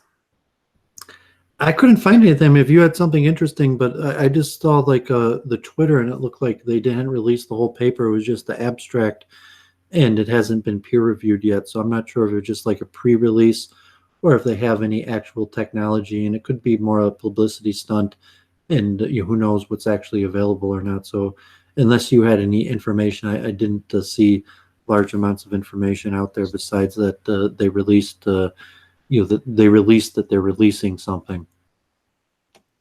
I just heard it secondhand, so why don't we wait a bit and we'll come back to it once more information comes out, because yeah, it could just as easily be yet another publicity stunt. I know Elon's done a couple of those lately, so Did the Citizens reporter, did you send her the link, Erica? Did she want to come on? Yeah, she has the link. She said her house is pretty loud, so she's got to wait till it calms down. I guess her kids are just settling down or something. Did you want to talk about free will? Well, I mean, we could. I mean, I kind of think it's a question without an answer in a lot of ways, because it's hard to define. And then when you define it, you kind of don't have any mechanism for it to be outside of the laws of nature. And then it comes down to this distinction between whether laws of nature can be broken or not. And then it's kind of a stalemate between this. It appears to lead immediately to this God being impersonal versus personal stalemate. And so that's more like, I don't want to try to convince you that I see God as, well, that I think it's more valuable to see God as impersonal. I'm just trying to put my own views out there, and if people like them, great. If they don't, whatever. Well, that's not what I mean, like the continual debate, because I have the nature of framing it within a like a Kabbalistic Judeo system, and you have a different way of framing it, as opposed to let's really try to understand what's the current state of knowledge. So it's difficult to frame a concept in terms of but I think there's a lot we could delve into. There's a lot known, and maybe to developing a common technical nomenclature will actually benefit us moving forward. Like these questions that came up in, so to say, the debate, and having a debate structure is no longer necessary. That we understand our differences and how we look at our worldview, but we through, okay, I understand how you see it, and you understand how me and Zach see it, but we could put our heads together and try to advance ideas. So whether the question of do animals have free will, because the terminology is problematic, to just saying how does the decision making process work, because we work on our points of agreement, because obviously there's a decision making process that happens in humans, in lower life forms, so to say, that is clear and that we agree upon. That how Zachary Miller defined the fight between the passions and the intellect, whether you want to say that's a free will or not, is irrelevant to our pushing forward a greater understanding of what happens in the process when we make these decisions, what happens in the process when we have these conflicting desires, passions, and ideas. And so we don't have to completely agree on our worldview to try to understand better an objective understanding of what's happening during these processes. Yeah. Sounds great. And so, for example, on the most basic level, like, it's pretty warm here. America has like a heat wave going. Some places have near 100-degree temperature. Here in Metro Detroit, it's like 90 degrees. And unfortunately, I can't keep bugs out of my house. Like, I get bugs in my house, and I try to be peaceful, but like, I'll kill bugs. Like, God forbid I kill bugs. And some bugs don't run away, and you could just kill them, and they don't seem to have a sense perception to recognize that there's some other being that's trying to cause it harm, as where other bugs clearly recognize that there's something trying to cause it harm and getting away from it. And some bugs are very quick and could successfully get away, and are sometimes you could trap them, and other ones they might try to get away, but don't really have any hope of getting away. So but clearly a bug has some sort of survival mechanism. I was thinking from JF's understanding of Richard Dawkins. So maybe to give an overview of like this game in Game Changer, and the new mechanism of machine learning for Alpha Zero, which is largely completely self-taught and modeled on a neural network of Monte Carlo simulations, where you have different possibilities, and then in terms of winning the game for like chess, there's what are the rules of the game, what's a victory. So the goal is victory, and it looks at the various possibilities and uses some sort of like Monte Carlo type simulation to go through possibilities, and then we'll rank the different moves and how that goes to the outcome. So from a JF perspective, if basically the goal is to replicate, like JF defines life as a replicator, and there's a natural drive within all life to replicate, and whether that's a single-celled organism that just divides and might have basically no will, as opposed to like an insect that could recognize that I don't want it in my house, and if I catch it I'm going to kill it, to a like a plant or something that doesn't have the ability to stop me from destroying it if I wanted to. That if you could consider that like a neural type net of a Monte Carlo simulation, where the roach sees that there's some form and is trying to squash it, and so it either basically has turn right, turn left, go backwards, go forward, and in basic parlance, it doesn't matter what it's going to do. Like, it's in my house, I don't want it here, I'm going to catch it, I'm going to squash it, and no matter what choice it makes, it's going to lose its ability to replicate, versus maybe the possibility that it escapes me and it finds, God forbid, like a nook in my house, and then it's capable of replicating inside my house. And I don't know if that is useful to you in understanding what I'm saying about the certain will or decision-making process that goes on even in a simple insect platform, that it's a desires to replicate, and it recognizes that my house is a nice place for it to replicate, but there's some being within inside the house that if it doesn't escape from me is going to destroy it. Yeah, that was a good monologue there. I've got the blog post that kind of starts to talk about this stuff, and I've put it in the chat if people are interested. And so we would be looking at that as all sentience or all life has some will to live, which is what manifests as the survival instinct in higher life forms. But as you mentioned, some bugs don't even appear to have a survival instinct. So it really depends on the array of the particular organism. There's this maintenance of the inner state of the organism, and then the awareness of the outer states of the organism. And that's something that becomes more and more complex as life gets more complex. And then eventually there's this phenomenon of self-awareness. So even more folding of the quantum fields into themselves and experiencing things like self-knowledge and personality and things like this. So I don't know exactly how we want to tie that back, but the survival instinct idea is a good one. The truth instinct is another good one that comes along in more highly evolved life forms as well. And then these two instincts kind of duel it out. So there's a tremendous amount of anxiety and angst associated with being a human because you have competing biological imperatives due to basically how you came out of the cauldron of evolution. There was at some point a favoritism on a higher intelligence, right? Because we became able to predict the future. We got better at planning civilization.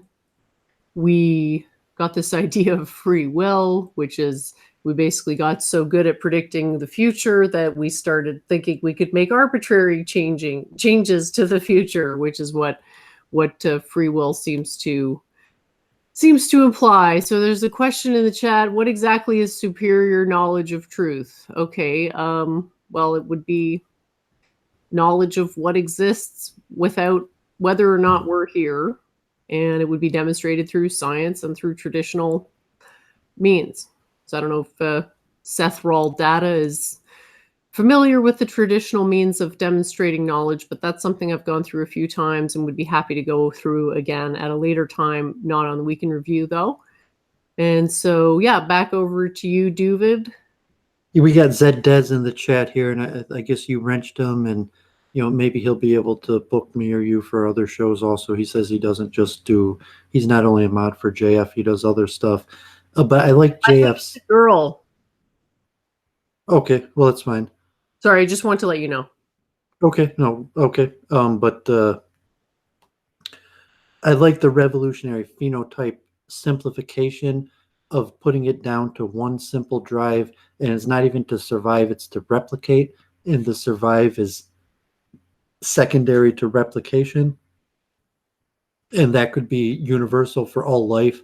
So from humans, you could say maybe there's multiple desires, or maybe there's basically only one desire, and that desire is replication, or one will, and the will is replication, and all other wills are secondary or derivative of replication, and that will among all life is the same basic will of replication. And that would surmise the JF revolutionary phenotype perspective of the universal will in nature is replication, if that makes sense. I mean, I agree with you. That's not my worldview of like truth and survival are different things of conflicting desires, but from an interesting perspective of just deriving it to an evolutionary perspective to say there is only one will, and that will is to replicate.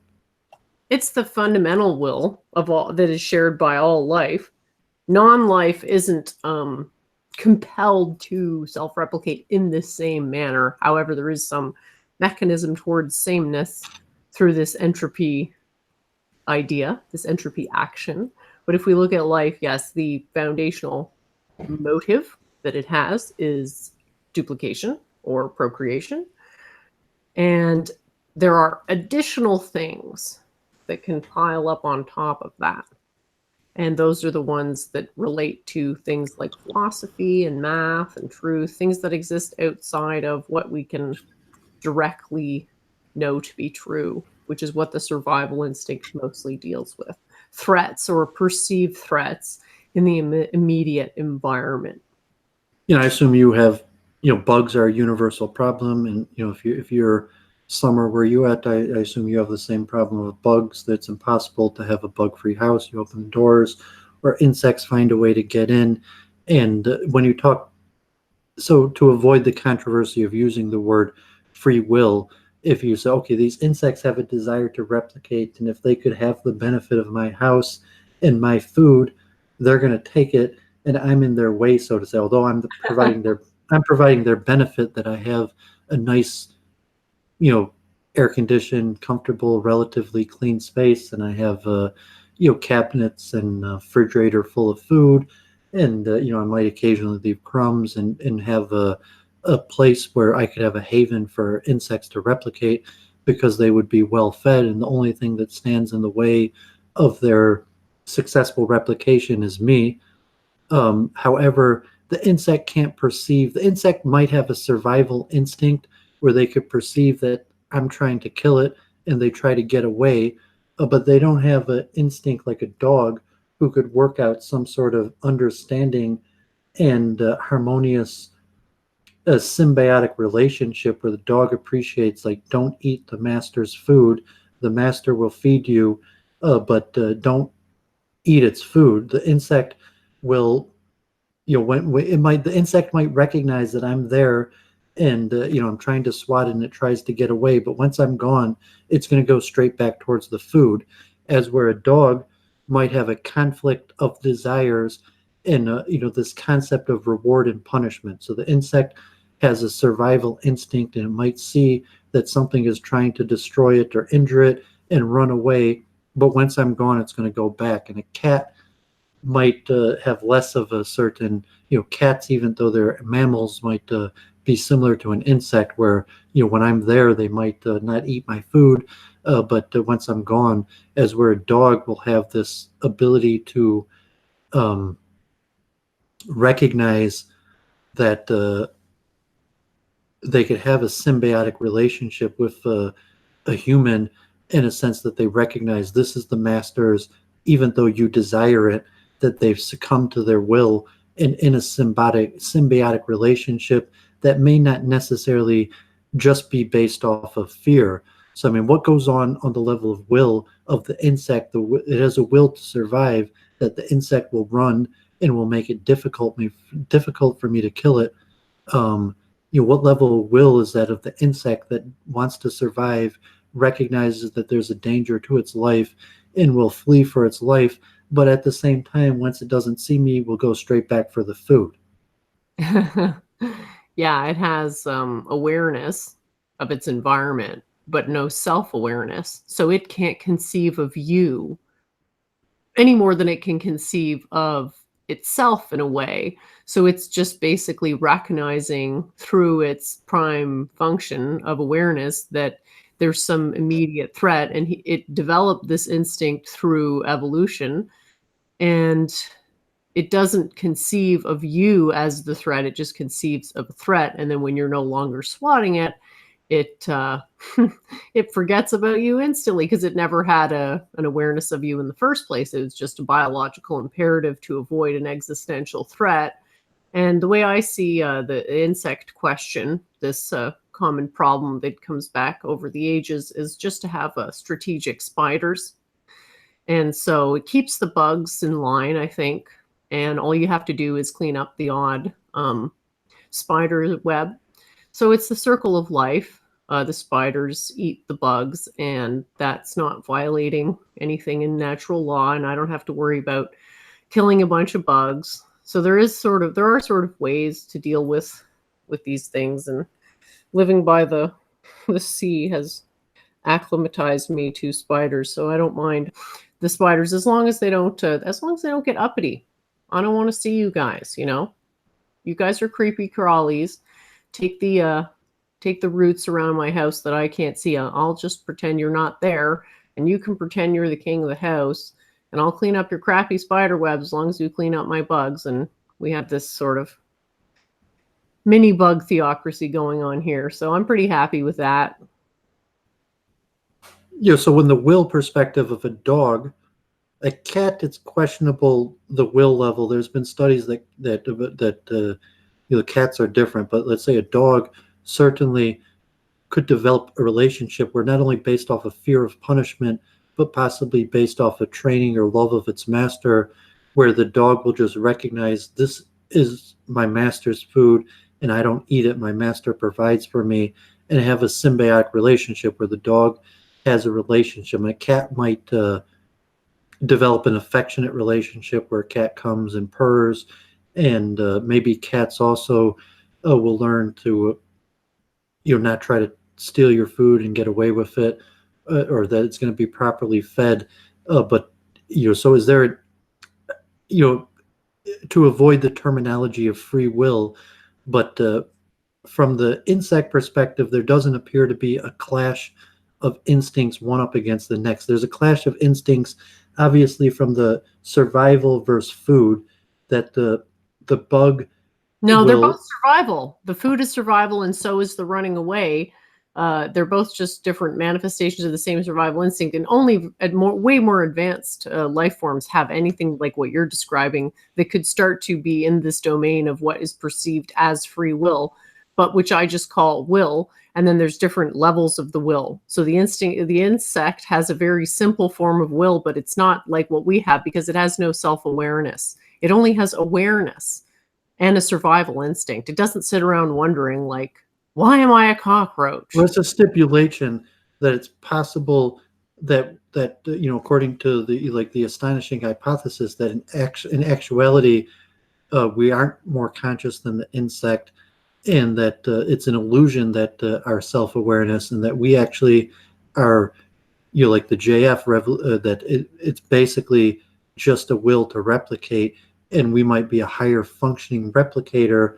But from that perspective, you're disagreeing with JF, and that there is in essence no difference between us and the insect, and the conflict of will to survive through eating and long-term planning, that it's just a function of long-term planning and not necessarily self-awareness. Are you saying that there's a biological, neurological concept of self-awareness, or the hard problem of consciousness hasn't been solved, and it's possible that there is actually no such thing as self-awareness, and it's just a higher functioning level of long-term planning? That's possible.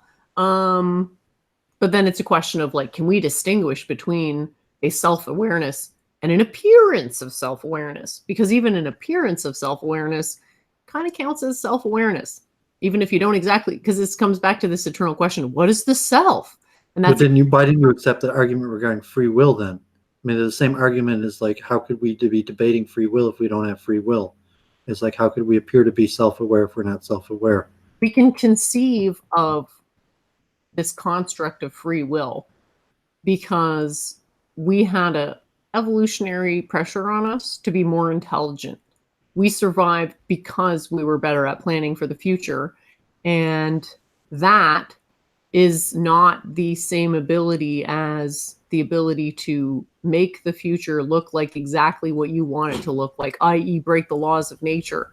So I think this idea of free will kind of comes from the human imagination, where we have an amazing potential to predict the future, and we mistake that for the potential to arrange the future in exactly the way that we see fit, even if such an array is physically impossible, for example. So I think that's where this idea of free will comes from. Also, it feels like we have free choice, and free will would appear to be the agent making the free choice.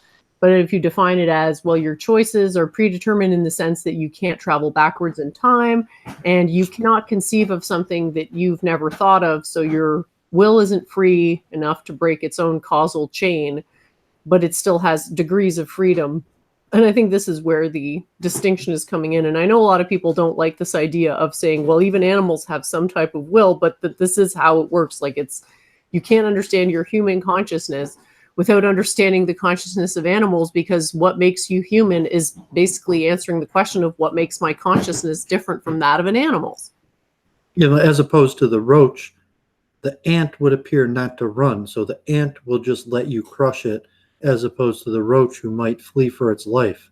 The ant may actually be a singular consciousness. Like, the ants themselves may not even perceive themselves. They may perceive like some harmonic of the total ant field, because ants appear to share the duties of building society quite a lot. And maybe because they don't replicate. So the roach itself, I'm not sure the insect nature of these things, of an insect that self-replicates versus something that has like a queen where only the queen replicates. So the ant that doesn't self-replicate will just allow itself to die, and will go to the food, or go to where it's trying to get, whether it achieves death or not. It won't run for its life because it doesn't have the ability to replicate. that could be one way to look at it. We've given slightly different explanations there.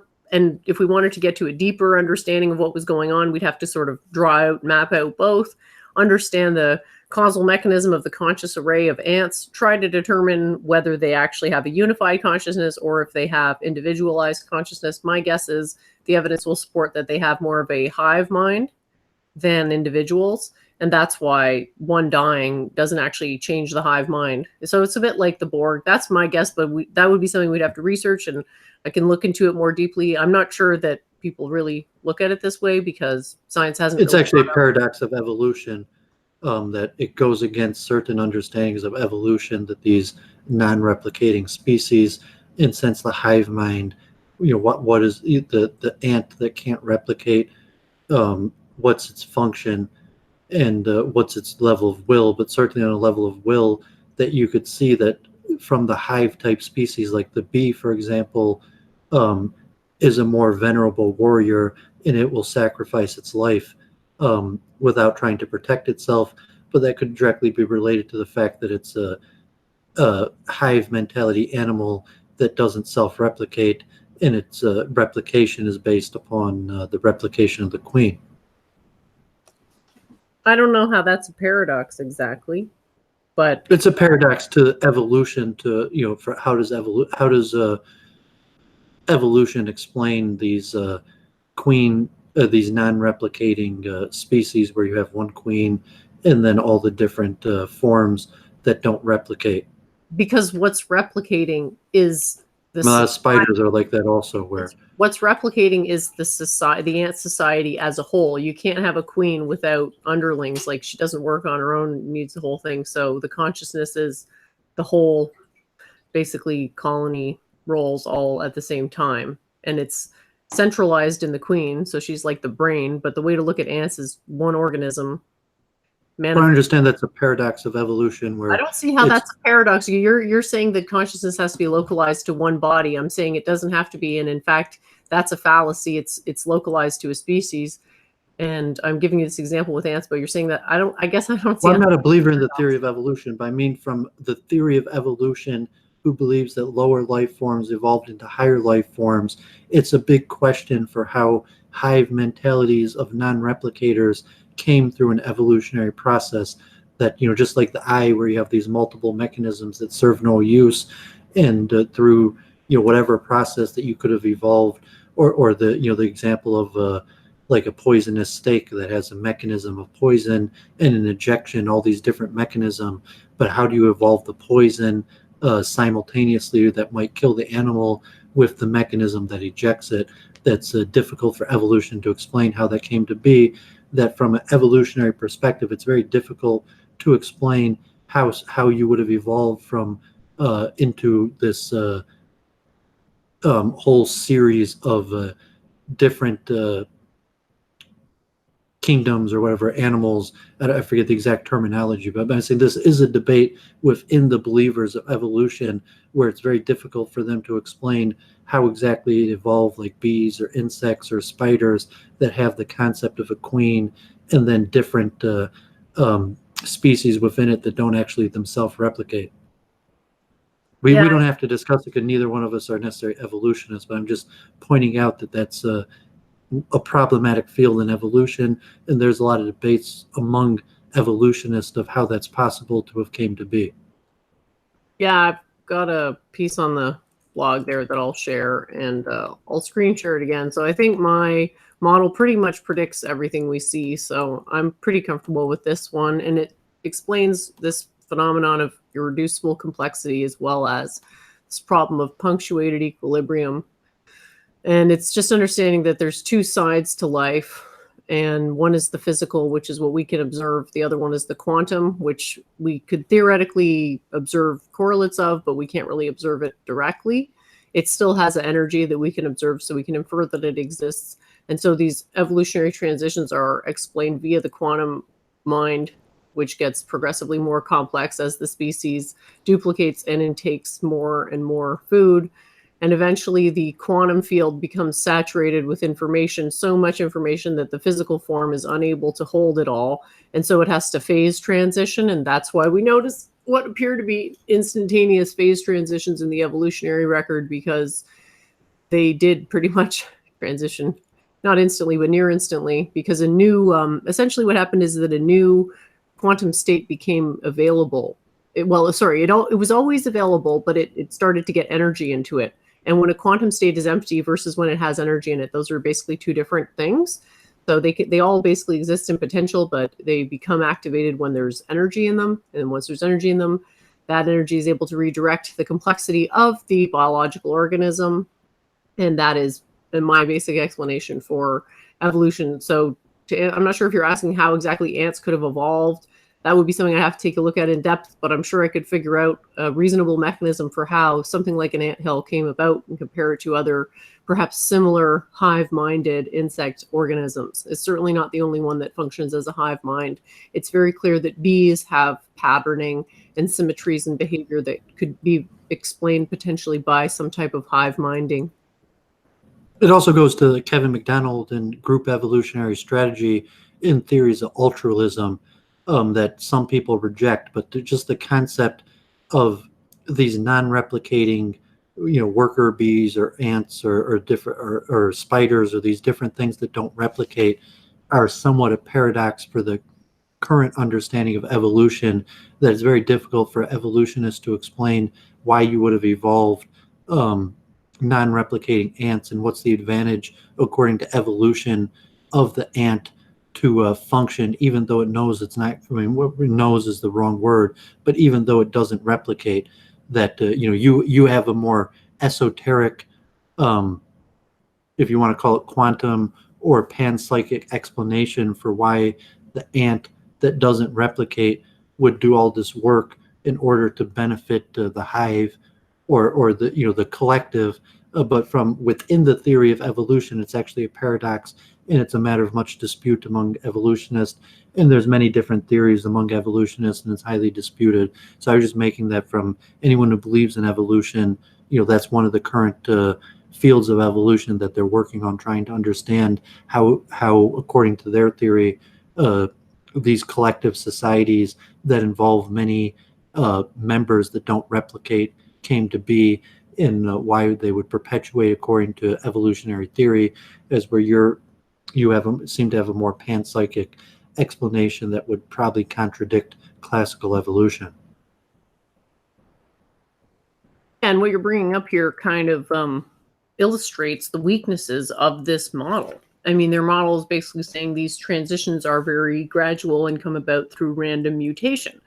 And this is kind of a way to start sniffing out some of these bullshit theories when they're bringing in chaos and randomness. Oh, how'd that happen? Oh, it's just random, dude.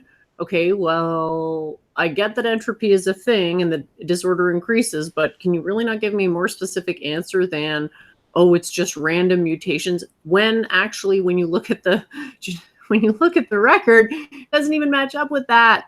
So I'm glad it actually goes directly to human biodiversity and racial awareness and things like that, where you say, or JF talks about that quite often, in terms of like, yes, you have a personal will to replicate, but what makes it clear that there's a connection between you and your people, according to a pure evolutionary strategy, that you have a desire to replicate, and it's possibly that it'll make it easier for you to replicate if your people do well, but there's no intrinsic connection between a person and their nation or their ethnicity. It seems to be a singular replication mechanism, and that's why group evolutionary strategy is a controversial theory within evolution, and people like Kevin McDonald are not widely accepted among evolutionists, and even JF questioning the possibility of, according to genetics and current models of evolution,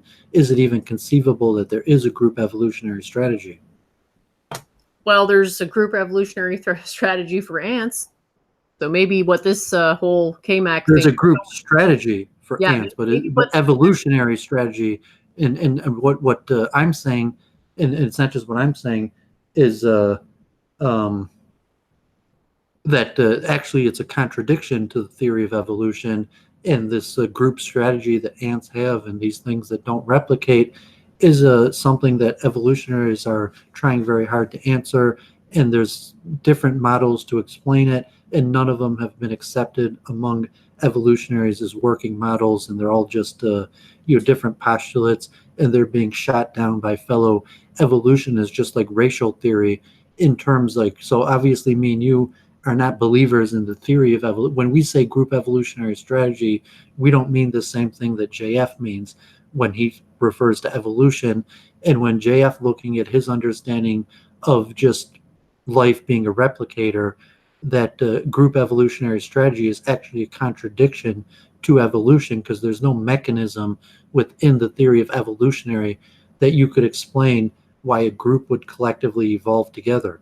Yeah, that's why you need to invoke this quantum idea of hive-mindedness or coherent entanglement. And I think that's basically what Kamak is kind of getting at, is this hive-mindedness of Jewish people. And that's what really makes his work sort of, to me, I'm left wanting, because he doesn't go into other evolutionary strategies. And because he doesn't, it ends up sort of upsetting, I think, a lot of Jews for understandable reasons, because it's not like everyone's different survival hive mind strategies being listed. It's like only one of them is, right?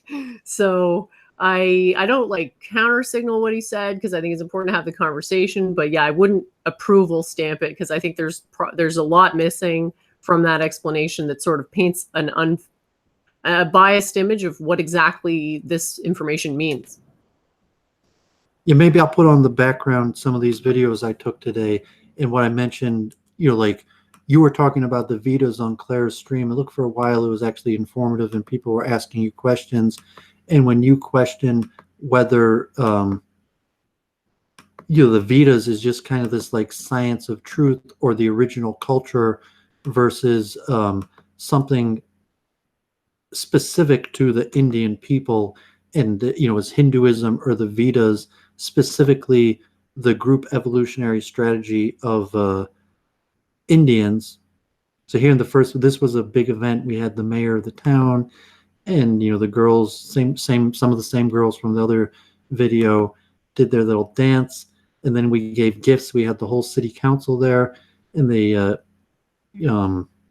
put flower garlands on them, and I'll show this kind of cool.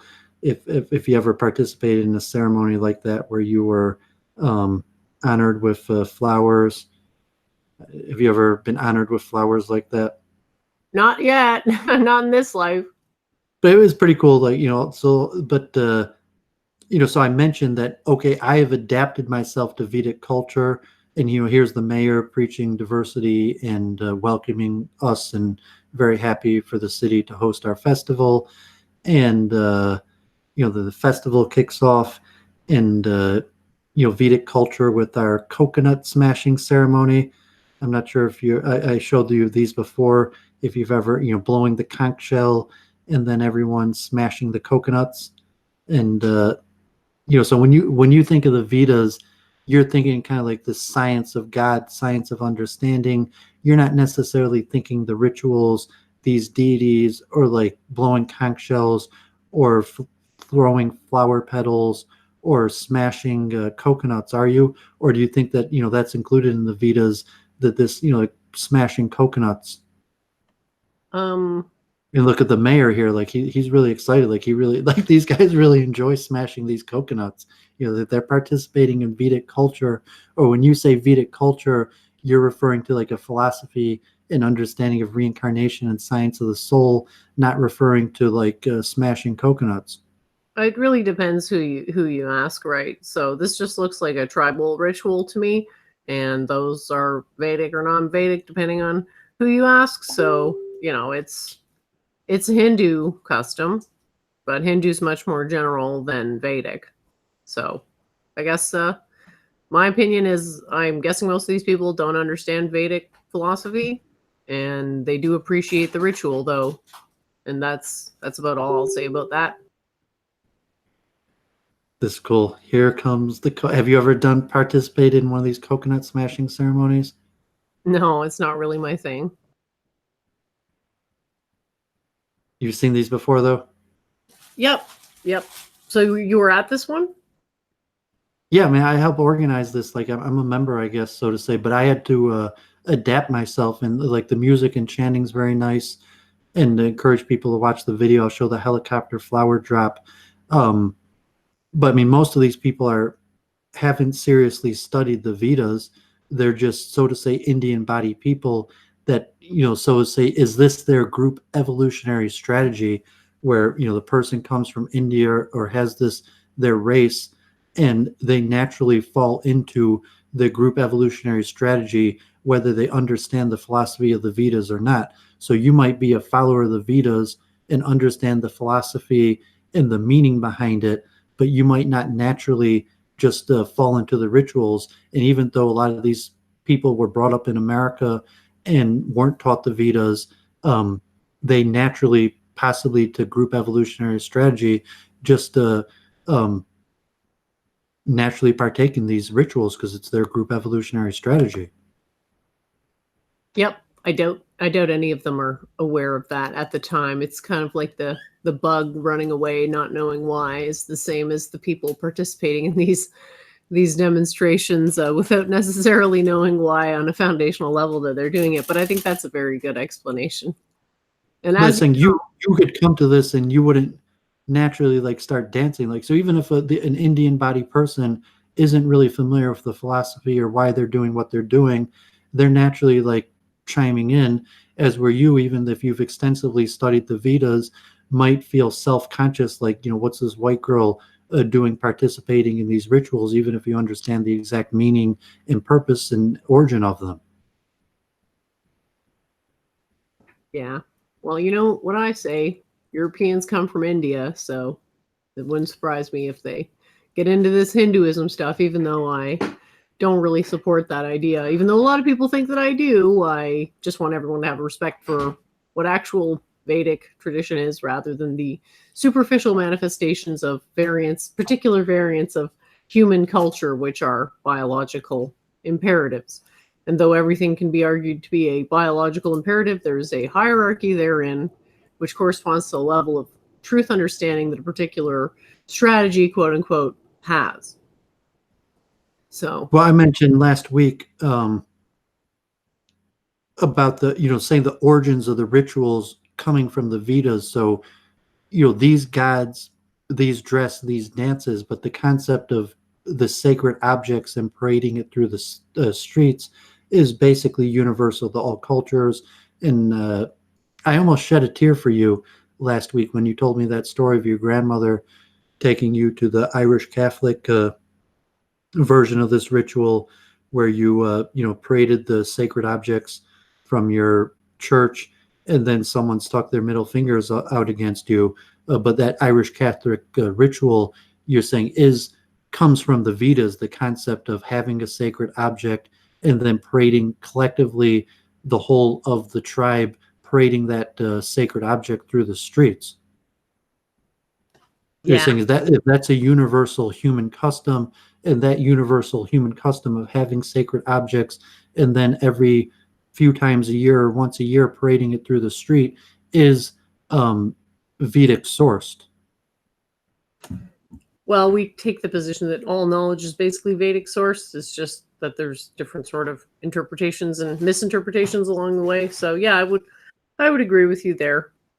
The structure of organizing societies and the need to have sacred objects and the need to collectively come together as a tribe and parade through the street, and the connection between the sacred object that exists in the holy place, taking it out, that you couldn't just parade through the street without a sacred object, that you need some sort of priestly class, and the priestly class is the guardian of the sacred object. So here it's these deities, the Lord Jagannath, Baladev, Subhadra deities that are the sacred object that the priestly class protects, and then the tribe comes together to parade.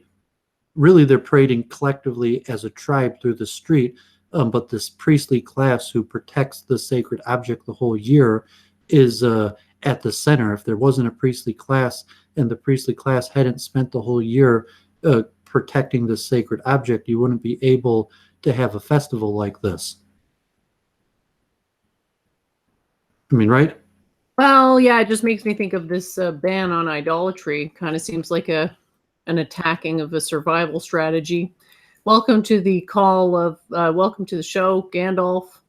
Wanted to come on to discuss his week in review. Like we said before, we're trying to get people in and out within 20 minutes, so please be mindful of that. And over to you, Gandalf. How's your week been? I know you've had a lot. Let me show this last thing real quick of the helicopter drop. So it's pretty cool. You see here, we chartered a helicopter, and the helicopter is has these bags full of flower petals that are being dropped over the crowd, which is like a modern technological masterpiece of a fulfillment of Vedic ritual. Because I'm sure you've had flower petals and dropping And so you're imagining one of the wealthier neighborhoods in Metro Detroit, and people from India. As I said, a lot of these people are doctors and engineers, and some of them are multimillionaires. That they would charter a helicopter in order to drop flower petals from the sky. Oh, very cool. Thank you for sharing, Doovid.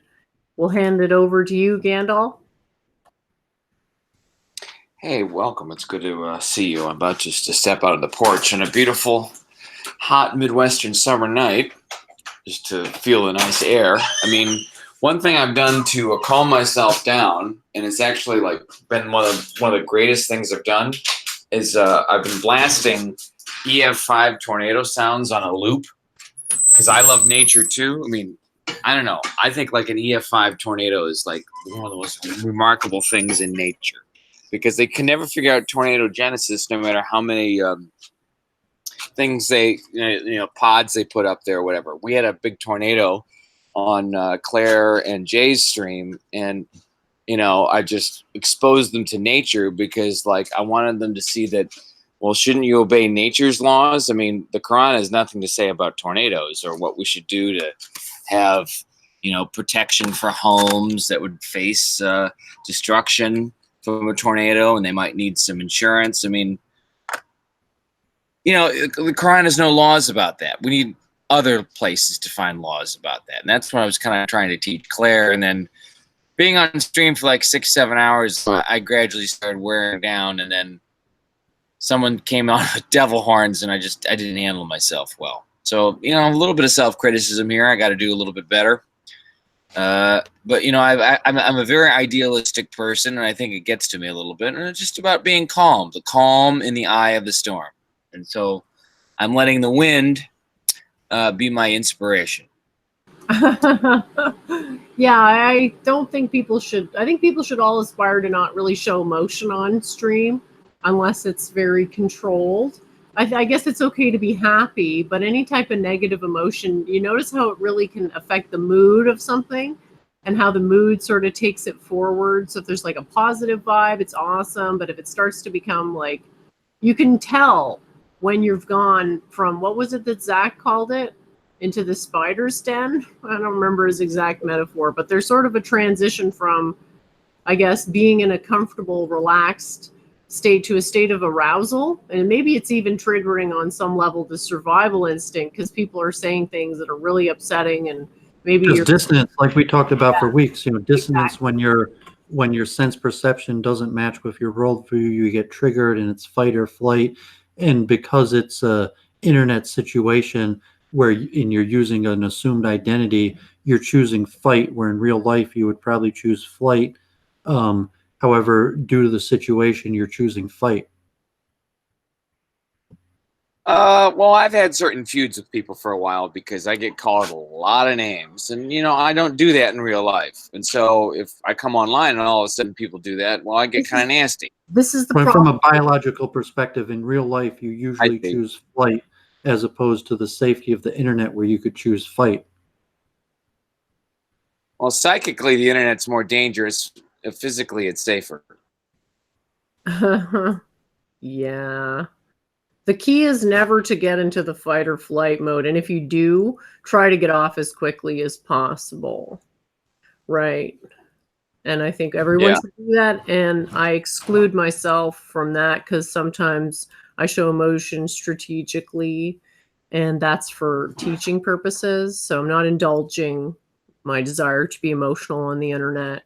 None of us should indulge that, because what it does is it opens the door for the degeneration of the conversation, and eventually turns into just like grug tier dumpster fire nonsense.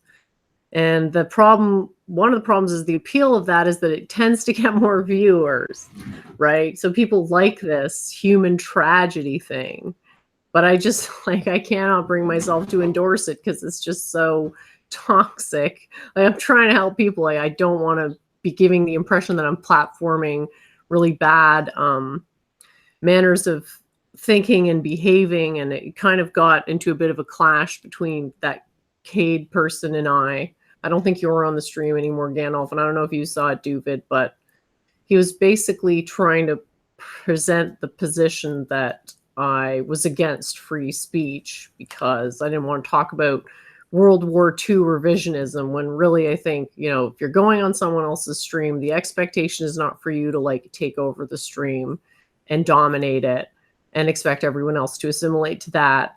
That's not a very good way to present yourself. If that's your vibe, cool, but you have to understand other people aren't necessarily going to accept your authority to do that. And yeah, I'm concerned about the channel getting taken down. There's a lot of people that hate me. I'm glad a lot of people support me. So thank you to the people who've done that, even though I'm sure you've caught some flack for doing it. But yeah, we got to get on the same page. We're building something. And sometimes we have to destroy illusions to do that. But this is not just like a competition of who can rail more black pills, right? At some point, it's kind of like, he's like accusing me that I don't know enough about history. I'm like, I thought I actually kind of knew a lot about history, hilariously enough, but I didn't really think he was open to really learning about my ideas in any meaningful way. So yeah, we'll see how that goes. He's been on Claire's a lot lately.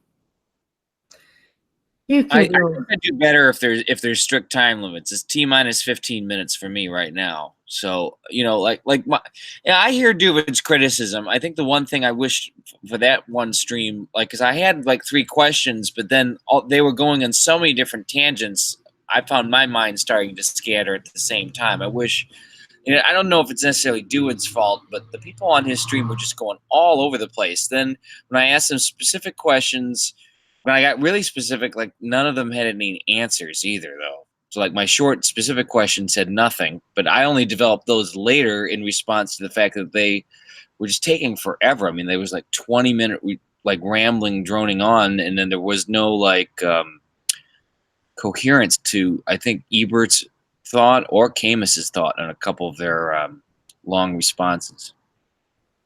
There's like Kevin Michael Grace says that you know, the change in technology is now interactive, and people want it to be interactive, where you could just like boring. So if it's on TV, you know, like you don't have a choice in the matter. Like it is what it is, but it's interactive.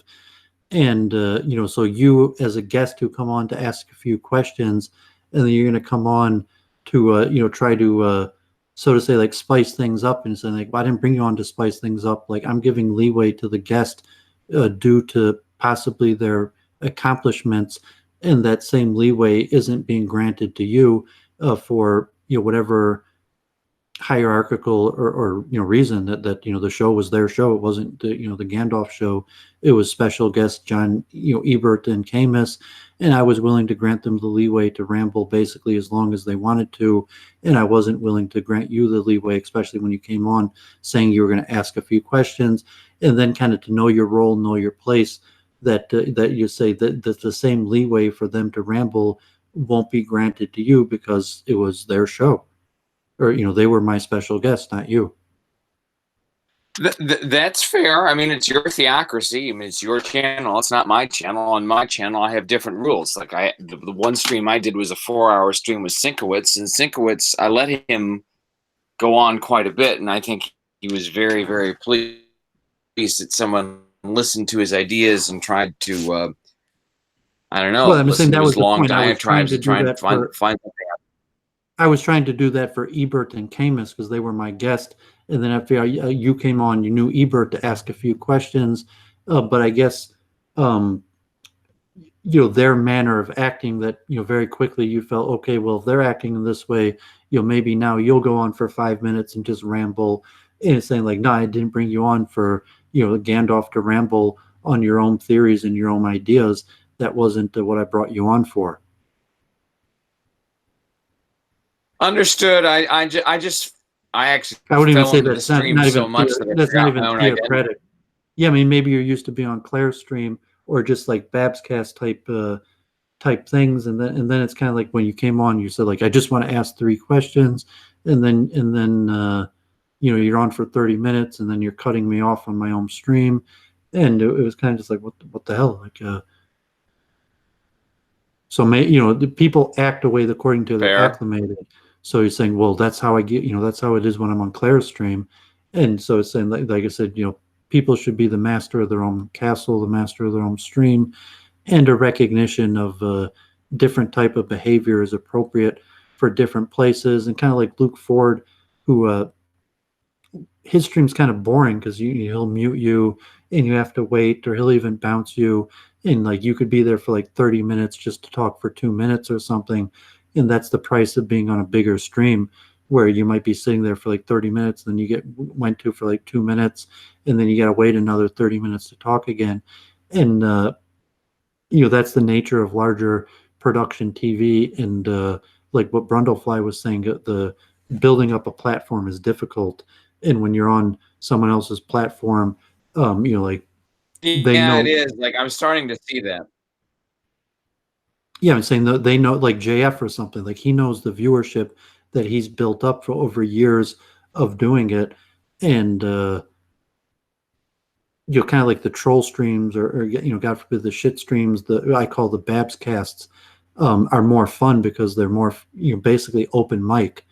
And so Claire might be able to build up her viewership, increase her social standing by hosting open mics, but then at the same time it's difficult to regain control, where it's it's like a bait and switch. Like you built up your stream doing an open mic, and then all of a sudden you're going to turn it into like a Luke Ford stream where you only get to talk 30 seconds and you have to be cued before you come in, and it has to be clear exactly what you're going to say before you're going to say it, which is more like professional radio style.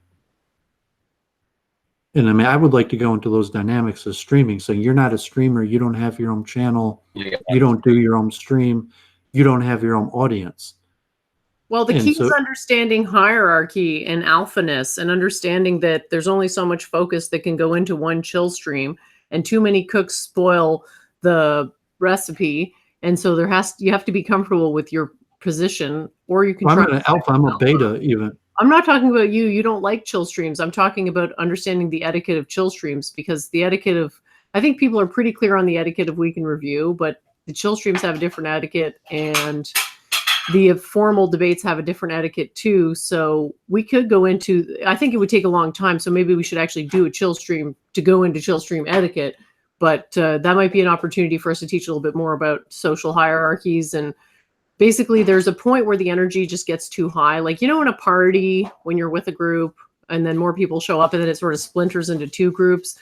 That's because there's a maximum amount of energy that can go into one conversation until it becomes kind of dissonant, i.e. two alphas start locking horns, or two betas who are like the lieutenant betas, or like, I don't know. It turns into like, it's just too much bad vibes, and then it kind of breaks off.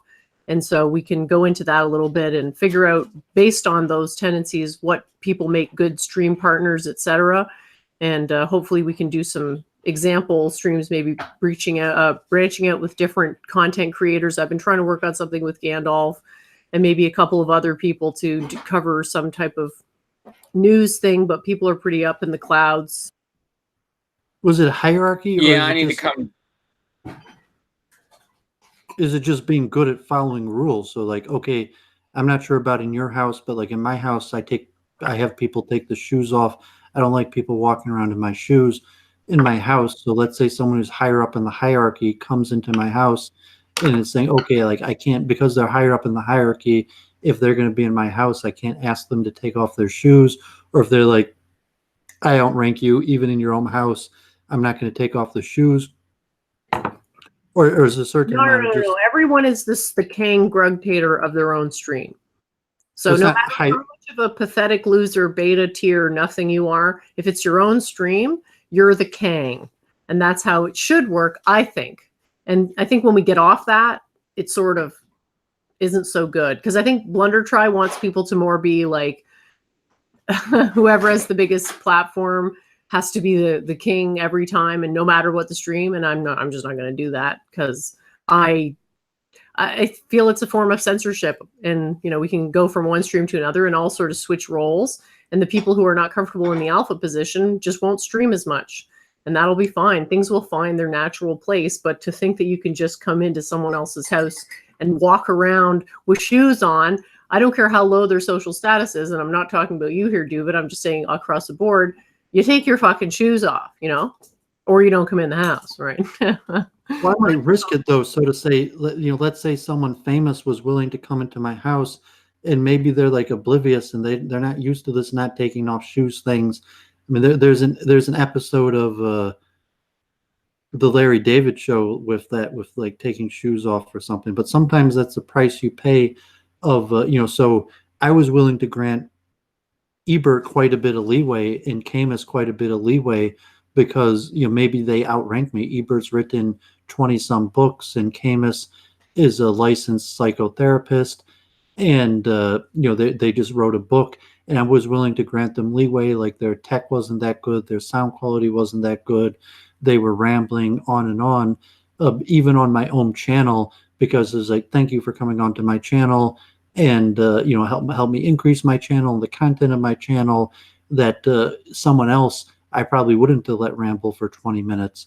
So I mean, there is a certain hierarchical where I was willing to let the hierarchy extend even into my own private space, and maybe you would do the same if you had a big guest who came on, that you would extend more leeway to them than to a typical guest.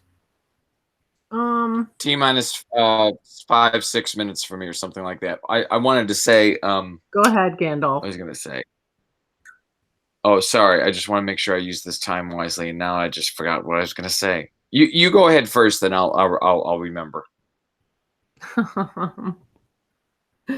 I kind of lost my train of thought there, but why don't you talk about, Gandalf, where you want to see your streaming career go? Because there's been a couple of sort of flameouts, I think, and I think you've got some fans out of it, and some people who maybe weren't too impressed by it. So where do you see things going for yourself, ideally in the future? Well, I don't want to be known just only as a spurg, because I'm actually really not. I mean, I get too passionate about certain things, and I think Claire brings out the funniest part of me and the worst of me. Like being on Claire, like it just like I degrade when I'm on Claire. Like after a while, like I after several times of being on Claire, then I show up on Doovid, and it's like I'm in Claire mode when I'm on Doovid, and that's not good. Like I need to be in Doovid mode when I'm on Doovid and Claire mode when I'm on Claire. And yes, I take my shoes off at the door in the house no matter what. I don't understand people that wouldn't take their shoes off at the door of any house. But I understand the person who has the house is the rules. But like I don't want to track dirty shoes past the doormat anywhere I go. So I don't understand why people would think otherwise. It should just be something that should be etiquette people respect. But anyway, I got only a couple minutes to go, and I'm gonna listen to the wind. Like it's what I was a big tornado buff as a kid. The Plainfield tornado in Illinois was an EF5 that was unwarned, and it nearly hit my house. It was the most terrifying and sublime experiences of my life. So can I screen share and just hear the noise of nature, and then I'll just go away in the wind like a wizard? Because I only got 3 minutes left. Tornadoes, so I'm gonna play it. Enjoy the wind. So Votan has come back in war, wisdom, and will blow away in the wind. 1 second. I'm going to screen share. 2 minutes of a tornado. You probably turn your camera on. I probably need to turn my camera on. I mean, you probably don't have to Give me a screen share. You second probably here. just have to turn your camera on. I'm not sure if you're using a cell phone. But, I can turn my camera. Oops, you turn your camera on yourself, but I can't do that. Well, how are you going to show the wind? I mean, I thought you were going to turn your camera on. My like, show your. goddamn mouse isn't working. I thought you were going to show the My camera. goddamn like, mouse isn't working. Okay, don't stress yourself out, No, Ken. no. Just one tornado for 2 minutes, then I'm done. I mean, you got to put your computer. I thought if you're on a cell phone, so you got to put your computer by the window and then turn your camera on. Let's see, I'm losing something in translation here. I think maybe we should just all imagine the wind in our head, and yeah, I'm not ultra relaxed by the sound of this wind. I don't know about the audience. I don't know about the audience. I've sent Will to Power the link in case he wants to come talk about his debate this week.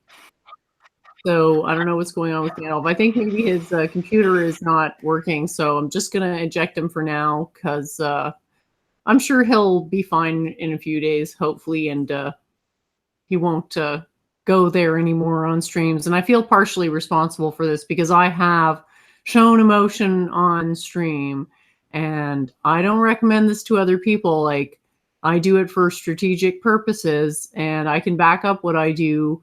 Make sure you can back up what you do, and don't indulge your egotistical fantasies just because somebody said something that triggered you. Yeah, lots of people are going to have opinions that go against your own, but if someone's willing to talk to you, you should honor that willingness, because we unfortunately live in a time when a lot of people are not at all even willing to open the lines of communication, and that's a really sad thing. So thanks again, Doovid, as well as everyone else who's been gracing us with their presence. Thanks for keeping the door of communication open, and we'll do our best to keep it a positive environment where we can all continue to foster these wonderful ideas. Over to you, Doovid. Yeah, I mean, Gandalf has potential, but I think he has to look at the streaming dynamic, and he might be better off to create his own channel, and he'll fall into the Brundlefly trap where he becomes this e-personality, and people expect a certain performance, and that performance doesn't match who he is in real life, and become dangerous because it could become like a psychological trap because if you're an introvert or don't have many friends or social interaction in real life, and then you're like a minor e-celebrity, and then you could play to the e-celeb, and if you're in party culture, there could be a certain element to that in real life also where you fall into these destructive roles, and but because that's the function that you have in a certain social circle, that you'll further develop into these destructive roles as opposed to becoming your authentic self. And you need real friends. There's things. So is Claire, let's say, has ulterior motives, and is like trying to recruit like nice young white men and stick them down the radicalization path or something for their alternative motives, and then God forbid, is just going to laugh at their destruction, and say, like, who cares, ha ha ha. And sometimes you could try to warn people, like, God forbid, I told you about, like, Mistopheles and Brundlefly, God forbid, are going to try to get like nude pictures from you, and you didn't believe me, and then like eventually that's what they did try to do. And sometimes people have to learn from their own mistakes. There's no way to warn people, and sometimes it's so unbelievable that people wouldn't even believe, like, oh, actually, like, these guys are running like a grooming gang. You're like, no, I can't believe you. Or like, these people are going to radicalize you, and or who are all these anonymous people watching? And next thing you know, you're like a celebrity among a bunch of neo-Nazis or something like that, or the radicalization process where someone like Claire, God forbid, there's a reason why Claire has like why you Google her, and she's on like hate watch. Just like I said about Luke Ford, there's a reason why you Google Luke Ford and it comes up, like Wikipedia page and possibly negative things about him, and then you see like off his show, like they're trying to groom you for like pornography or something like that, and you could see like, okay, Luke Ford seems like a nice guy, but next thing you know, like, people from his show are like grooming you for pornography. Or Claire seems like a nice woman, and next thing you know, like, you're caught up with a bunch of neo-Nazis. But the fact was, you could have just Googled these things, and they were kind of self-evident. Yeah, I do appreciate your words of wisdom. I'll show you something here just because it's a local news. I'll screen share, and I'd mentioned this on OV. Some like, who are these people, and what's going on, and you might, okay, like, let's say Gandalf has some reasonable questions like human biodiversity and something like that, or Richard Spencer, and okay, there's a reason why Richard Spencer is like the boogeyman on larger media, and he might have some reasonable ideas and be reasonably intelligent. So here's Metro Detroit, and like it doesn't really matter. I'm not trying to make a greater point, but this,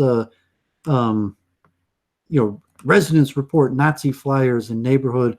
Police say violent message is scary but legal. And this is right near where I live. Here's at a Jewish seminary. People posted these pictures, and the reason I'm showing him is these masks, and that's why I told you about OV with these these people who were on your stream the other week, Saturday night, right? When OV came onto your stream, and then he wanted to bring his friends on, and they have in their avatar those skeleton masks, right? Yeah. The last time I'll ever talk to any of those ingrates. I remember. So, what? Okay, if you're pro free speech or you're saying this, so it's like, okay, that mask, like those guys are probably neo-Nazis or something like that. And so saying, okay, do you really want to have dialogue with a bunch of neo-Nazis? And maybe you have a value in doing it. And, but, so, okay, Claire's got 40 viewers, but, Claire's, God forbid, she's like she's Chinese and a Muslim, but she's a neo-Nazi somewhat. So probably half of the people watching Claire, she doesn't have Muslims watching her. She's got neo-Nazis watching her. And, I mean, so it's kind of random like that. But then you have Gandalf, and he's like, you're not going to keep on pushing around the white people, and he's got positive response from these messages, and next thing you know, like Gandalf is recruited to become like a neo-Nazi, and like God forbid, next thing you know, he gets arrested or something like that, or you like Norvin or something. Like people like Norvin, he's cute or whatever, but his views are pretty clear. He's made his views pretty clear. So if you have some pleasure in like laughing at Norvin because it's like a sadistic pleasure in making fun of people and saying like, no, I don't think it's funny to make fun of Norvin, or you saying like, no, Doovid, like I think Norvin has some point to his belief, and I want you to know that I don't really think it's such a bad thing that people were in your neighborhood hanging up neo-Nazi flyers in your neighborhood. I think that's funny. Who are you talking about here? Well, I'm talking rhetorically, but I'm saying like even like a lot of people who watch your show, maybe in the Culture Bear, I forget if it's him or people that kind of have like this enjoyment of Norvin, so to say. And it might even like Will to Power or something like that. I mean, might just be a nice Australian, lad who's trying to get a better life, and he's questioning demographic change. But then he comes on these streams with other people, and it's saying like, Doovid's telling him like these guys are neo-Nazis, and you could stream with him you want, like they might get censored or whatever. But when someone comes on wearing that skull mask, that's a sign that they're part of some sort of subversive movement, and it's a question of who you're bringing into your circles, who do you want on your streams, and that's why I said like my no apologies or something like has like that. He's Richard Spencer's co-host. Richard Spencer is obviously one of the most hated people in America. Although he might have popularity, he might have tens of thousands of people. Like Richard Spencer could pop on a stream and just kind of talk about what he's thinking and what he's doing, and thousands of people come and listen to him. But at the same time, he's one of the most hated people in America. So there's a certain, no apologies. He might be, a rather nice person, interesting person, but you're recognizing this dude's Richard Spencer's right-hand guy. You could you could strategically make your decisions and what you're doing, but people have to recognize the e-personality, the radicalization process. And if it was like the Middle East or something like, God forbid, like a Islamic person becoming a terrorist or something like Norvin or Eke, where you're just saying like, okay, what we want you to do is like hang up these it's okay to be white flyers in your neighborhood. And then next thing you know, they're asking you to go into Jewish neighborhoods and hang up those flyers like I just showed you that news article. Okay. Yeah. And I said, I mean, there's a reason why Claire has a page on Hate Watch. Sure. And I'm doing my best to mold things and socially reform things in a direction that I view as positive. I understand people are riddled with negativity and are doing very negative things. And I'm not so foolish as to presume I can tell people what to do. The best I can hope for is to lead by example. And if I refuse to talk to people, I'm basically saying I'm leaving you no option but violence if you want to get through to me. And since violence is the last thing I want, especially badly directed violence, yeah, I'm going to just keep promoting my message. And I hope everyone else makes the right choice about who they associate with as well. But just judging people based on who they're associating with thing is what got us into this problem in the first place of just everyone I don't like is a Nazi. And now everyone's radicalized. Well, I didn't create that situation. I'm just doing the best that I can to deal with it now. And that's about all I can Yeah, say. they could come the person who cried wolf at the same time. Like, no, I mean, not everyone you hate's a Nazi, but there are Nazis. And, so to say, like, okay, the skull mask, not everyone who has that skull mask is a Nazi, but it's possibly an indication that they're caught up in some sort of movement like that. And you say, okay, it's like Kobe, who I think on your stream was saying, he likes to just have open conversations. And this is somewhat, like we're alternative media, and alternative media, like you're alternative because you believe in reincarnation in the quantum mind. So let's say relatively you're pretty mainstream, but you're alternative because larger society has chose to reject the quantum mind, and reincarnation is quackery. So you're relegated to the alternative sites of YouTube. And when you're on the alternative sites of YouTube, there's a whole bunch of people that are, like Luke Ford and his marginalized movements attract marginalized people. And whether it's Antifa or the alt-right or people who believe in reincarnation or the flat world, and it's saying like, I don't think I'm a flat worlder or a marginalized person just because I believe in reincarnation, although I could look reasonably at the world and see that the world looks at me as a marginalized person because I believe in reincarnation. And that puts us in a platform together.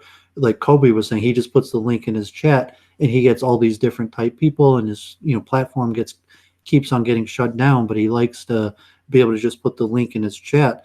And so I'm basically, according to society, in the same camp as these like extreme cranks. So my choice is to dominate them same way I would dominate anyone who was antagonistic to my goals, with fear of repercussion for disrespect. Do you team up with fellow marginalized people, or do you try to build your own platform slowly?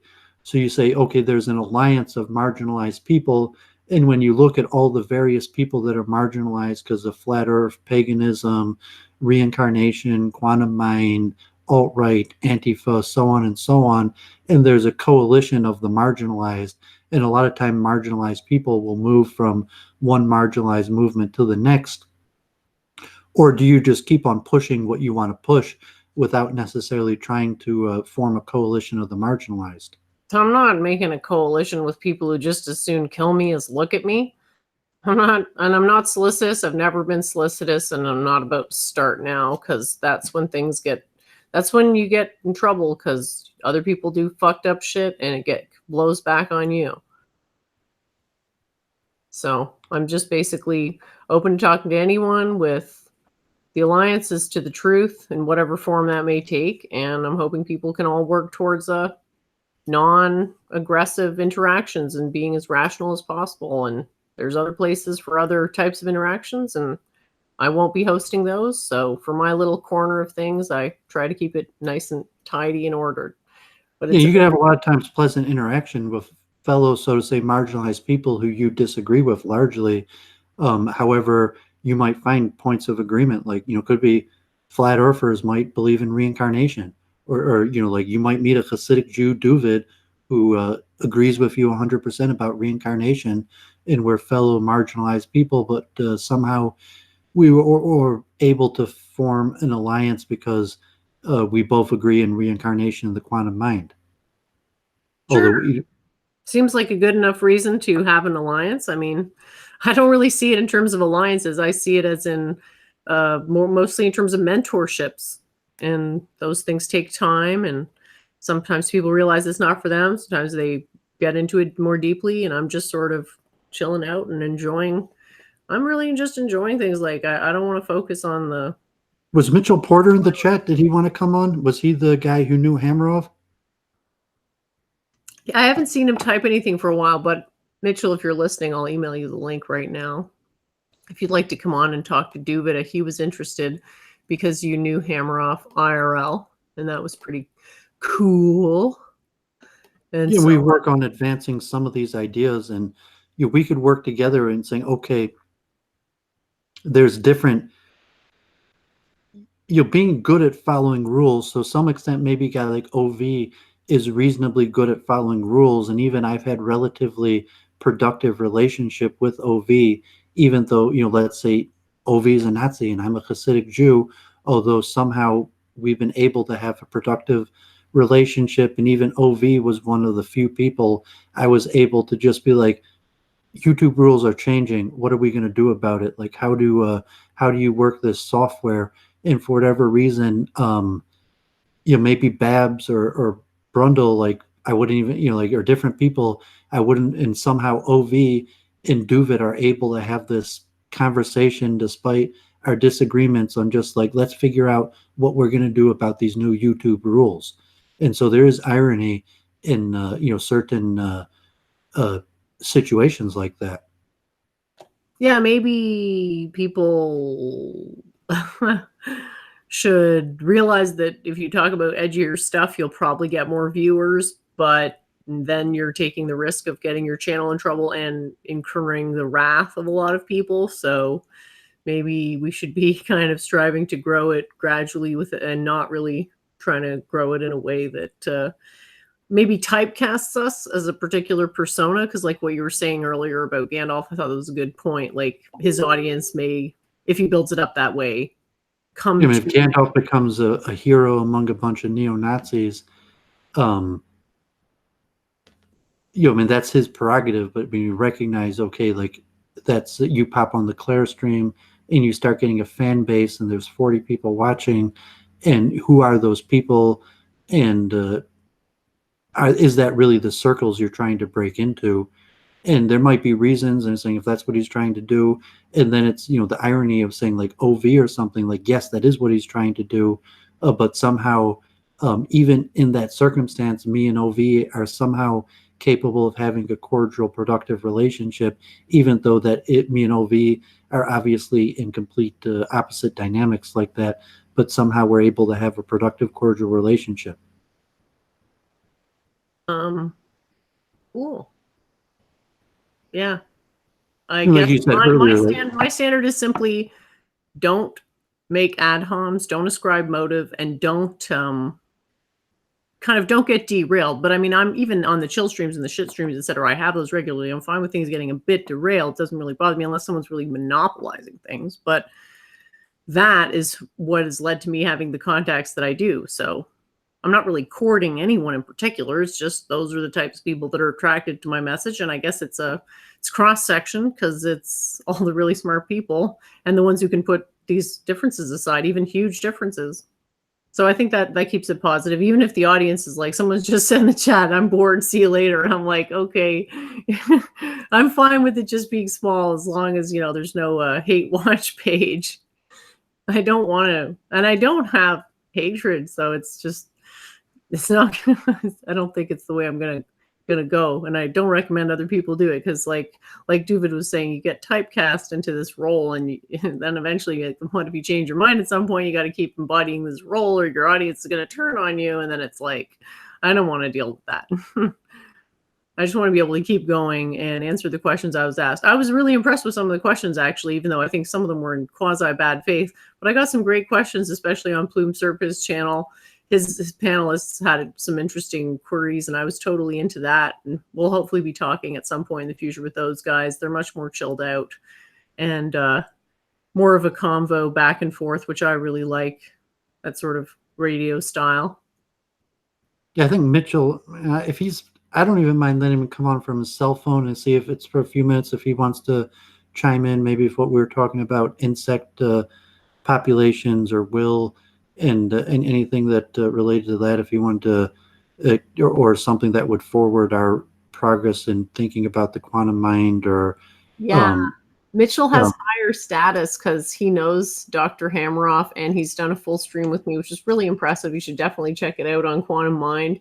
And so he can come on with his crappy cell phone, and it'll be like with Babs when he goes on Luke's with his cell phone and shaky video. We'll accept him because he's higher status. So yeah, if you're able to come on even just for a minute, I'm I sure. don't know if Erica's going to come on either. I mean, she keeps on. I mean, I'll talk with her on her channel about. She wants to question me about Jewish things and set up a show, and I mean, I'll do that. But I guess like I'm not super excited about it, but like I will do it. And she seems like a good spirited, reasonable woman, and she was able to get my questions to Kevin McDonald, and she is Edward Dutton. So I mean, I guess I'm not super excited about like coming on her show and answering all her questions about the role of Jews in society. But like I'll do it, and and she seems relatively like a good streamer and a good natured person, and it could be randomly kind of like OV, where I could develop like a friendly, cordial a relationship, even though it's largely based upon disagreements, where she basically wants to like drill me with the JQ. So you're kind of getting tired of those, because I know for a while. That's what I do. If it's in good faith, that's what I do. I don't mind speaking to my opponents about the JQ. I don't want to put myself or my family or my community in danger for no reason. But that's what I do. I negotiate or sit at the table with the people on the opposite side.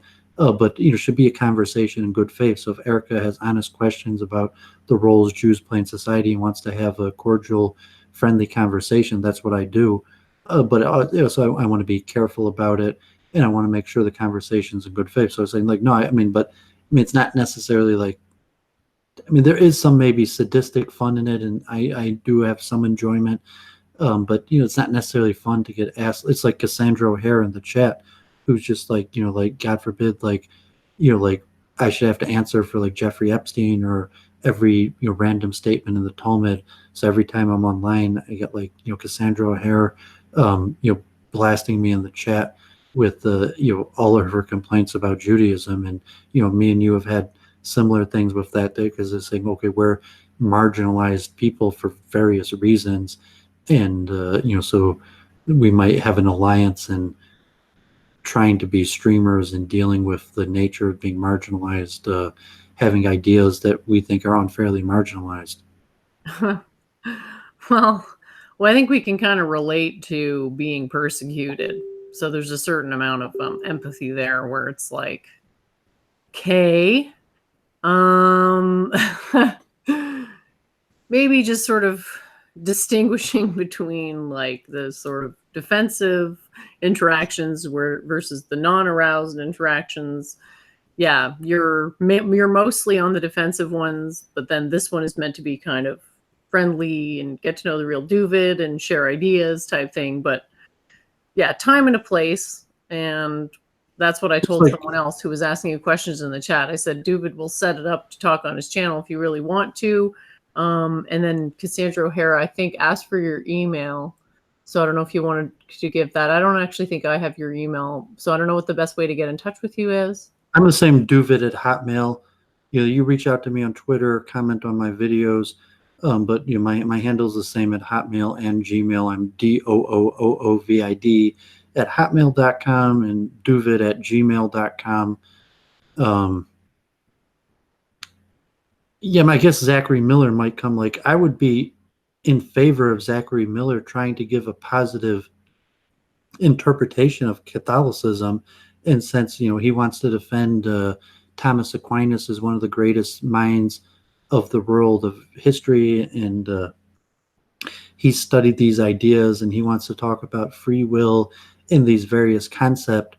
But at the same time, okay, if he's promoting Catholicism, then people who want to hit him with God forbid, the same thing like Judaism, where Cassandra's like, what about child abuse? And it's like Doovid can't promote the positive aspects of Judaism without the insistence of people, responding to what about the child abuse, and saying like, well, like, I'm against that, it's horrible, but that has nothing to do with my promotion of the beautiful ideas, or like there might be a time. And so Zachary Miller will probably fall into that same type thing if he's like, Catholicism's beautiful, some of the greatest minds of the West and greatest ideas that have came to the world were through Catholicism. But at the same time, once he promotes Catholicism, he's going to be hit with this constant barrage to try to have to defend all of the crimes of the Catholics. Yeah. I often get asked about the turtles. My turtles. So Coming from the Hindu cosmology, like the creation of the world and the world standing on the back of the turtles. I mean, I've never even heard this idea before. Someone was like shilling When it. the Vedas, you're promoting the Vedas, and like, don't the Vedas say like the world is like on the back of a turtle? I don't really think it says that though. So I think this is sort of a misrepresentation by certain people who happen to hate that religion a lot. Because I guess their survival strategy is parasitism off that religion. So they have to hate it. And we're getting a live view of what happens when people ideologically identify as parasites, with Claire's stream of parasitizing off my entire stream. So it's an ideological affiliation and a biological one. But yeah, it's sucks to be put on trial for like these straw man type things. And that's why I try to like narrow the range of what I'm willing to talk about, because I'm not interested in defending a straw man. It's kind of a yeah, so some conversations I'm just not necessarily going to engage in. Do I have to defend this straw man about the turtles, right? So maybe some questions people are asking Doovid, they're kind of mistaking him for someone else. Like, he speaks for himself. It's kind of unfair for him to speak on behalf of all of Jewry, which is, I know, what a lot of people want. But like, he's just one person, so take that into consideration. And with conversation in good faith, say, okay, Doovid loves Judaism. I love the sages. I like telling stories and from the Hebrew philosophy. And I think, there's a lot to gain from it. And anyone could gain, like, like the story I said at the beginning of the stream, or the chant. And Erica, maybe she's asking me about legal things like censorship and BDS, and something that seems like a conversation in good faith that I'm willing to have. As opposed to, like, I don't want to talk about, God forbid, I don't want to talk about circumcision. I don't want to talk about child abuse. And saying like, okay, there might be problems that, no community is perfect. But like, that's not a conversation I want to have. And, people are constantly, if there's a reason why, someone's desperate, they need someone to talk about the dangers of child abuse in the Jewish community. And, saying, well, I'm not the right guy to talk to about that. Or saying, so, some reason, say like, I desperately need to talk about that for whatever reason, and you're the only Jew I know and the only one I could reach out to, or something that like it in some conceivability, like you could set up, or like the turtle type thing where if there was a possible good faith person who's really interested in the Vedas but wants to understand the certain cosmological understandings, like the creation of the rivers, and however the Vedas describe the creation of the universe, and whether it's symbolism, if it's a conversation in good faith, maybe it's worth having, but it's generally,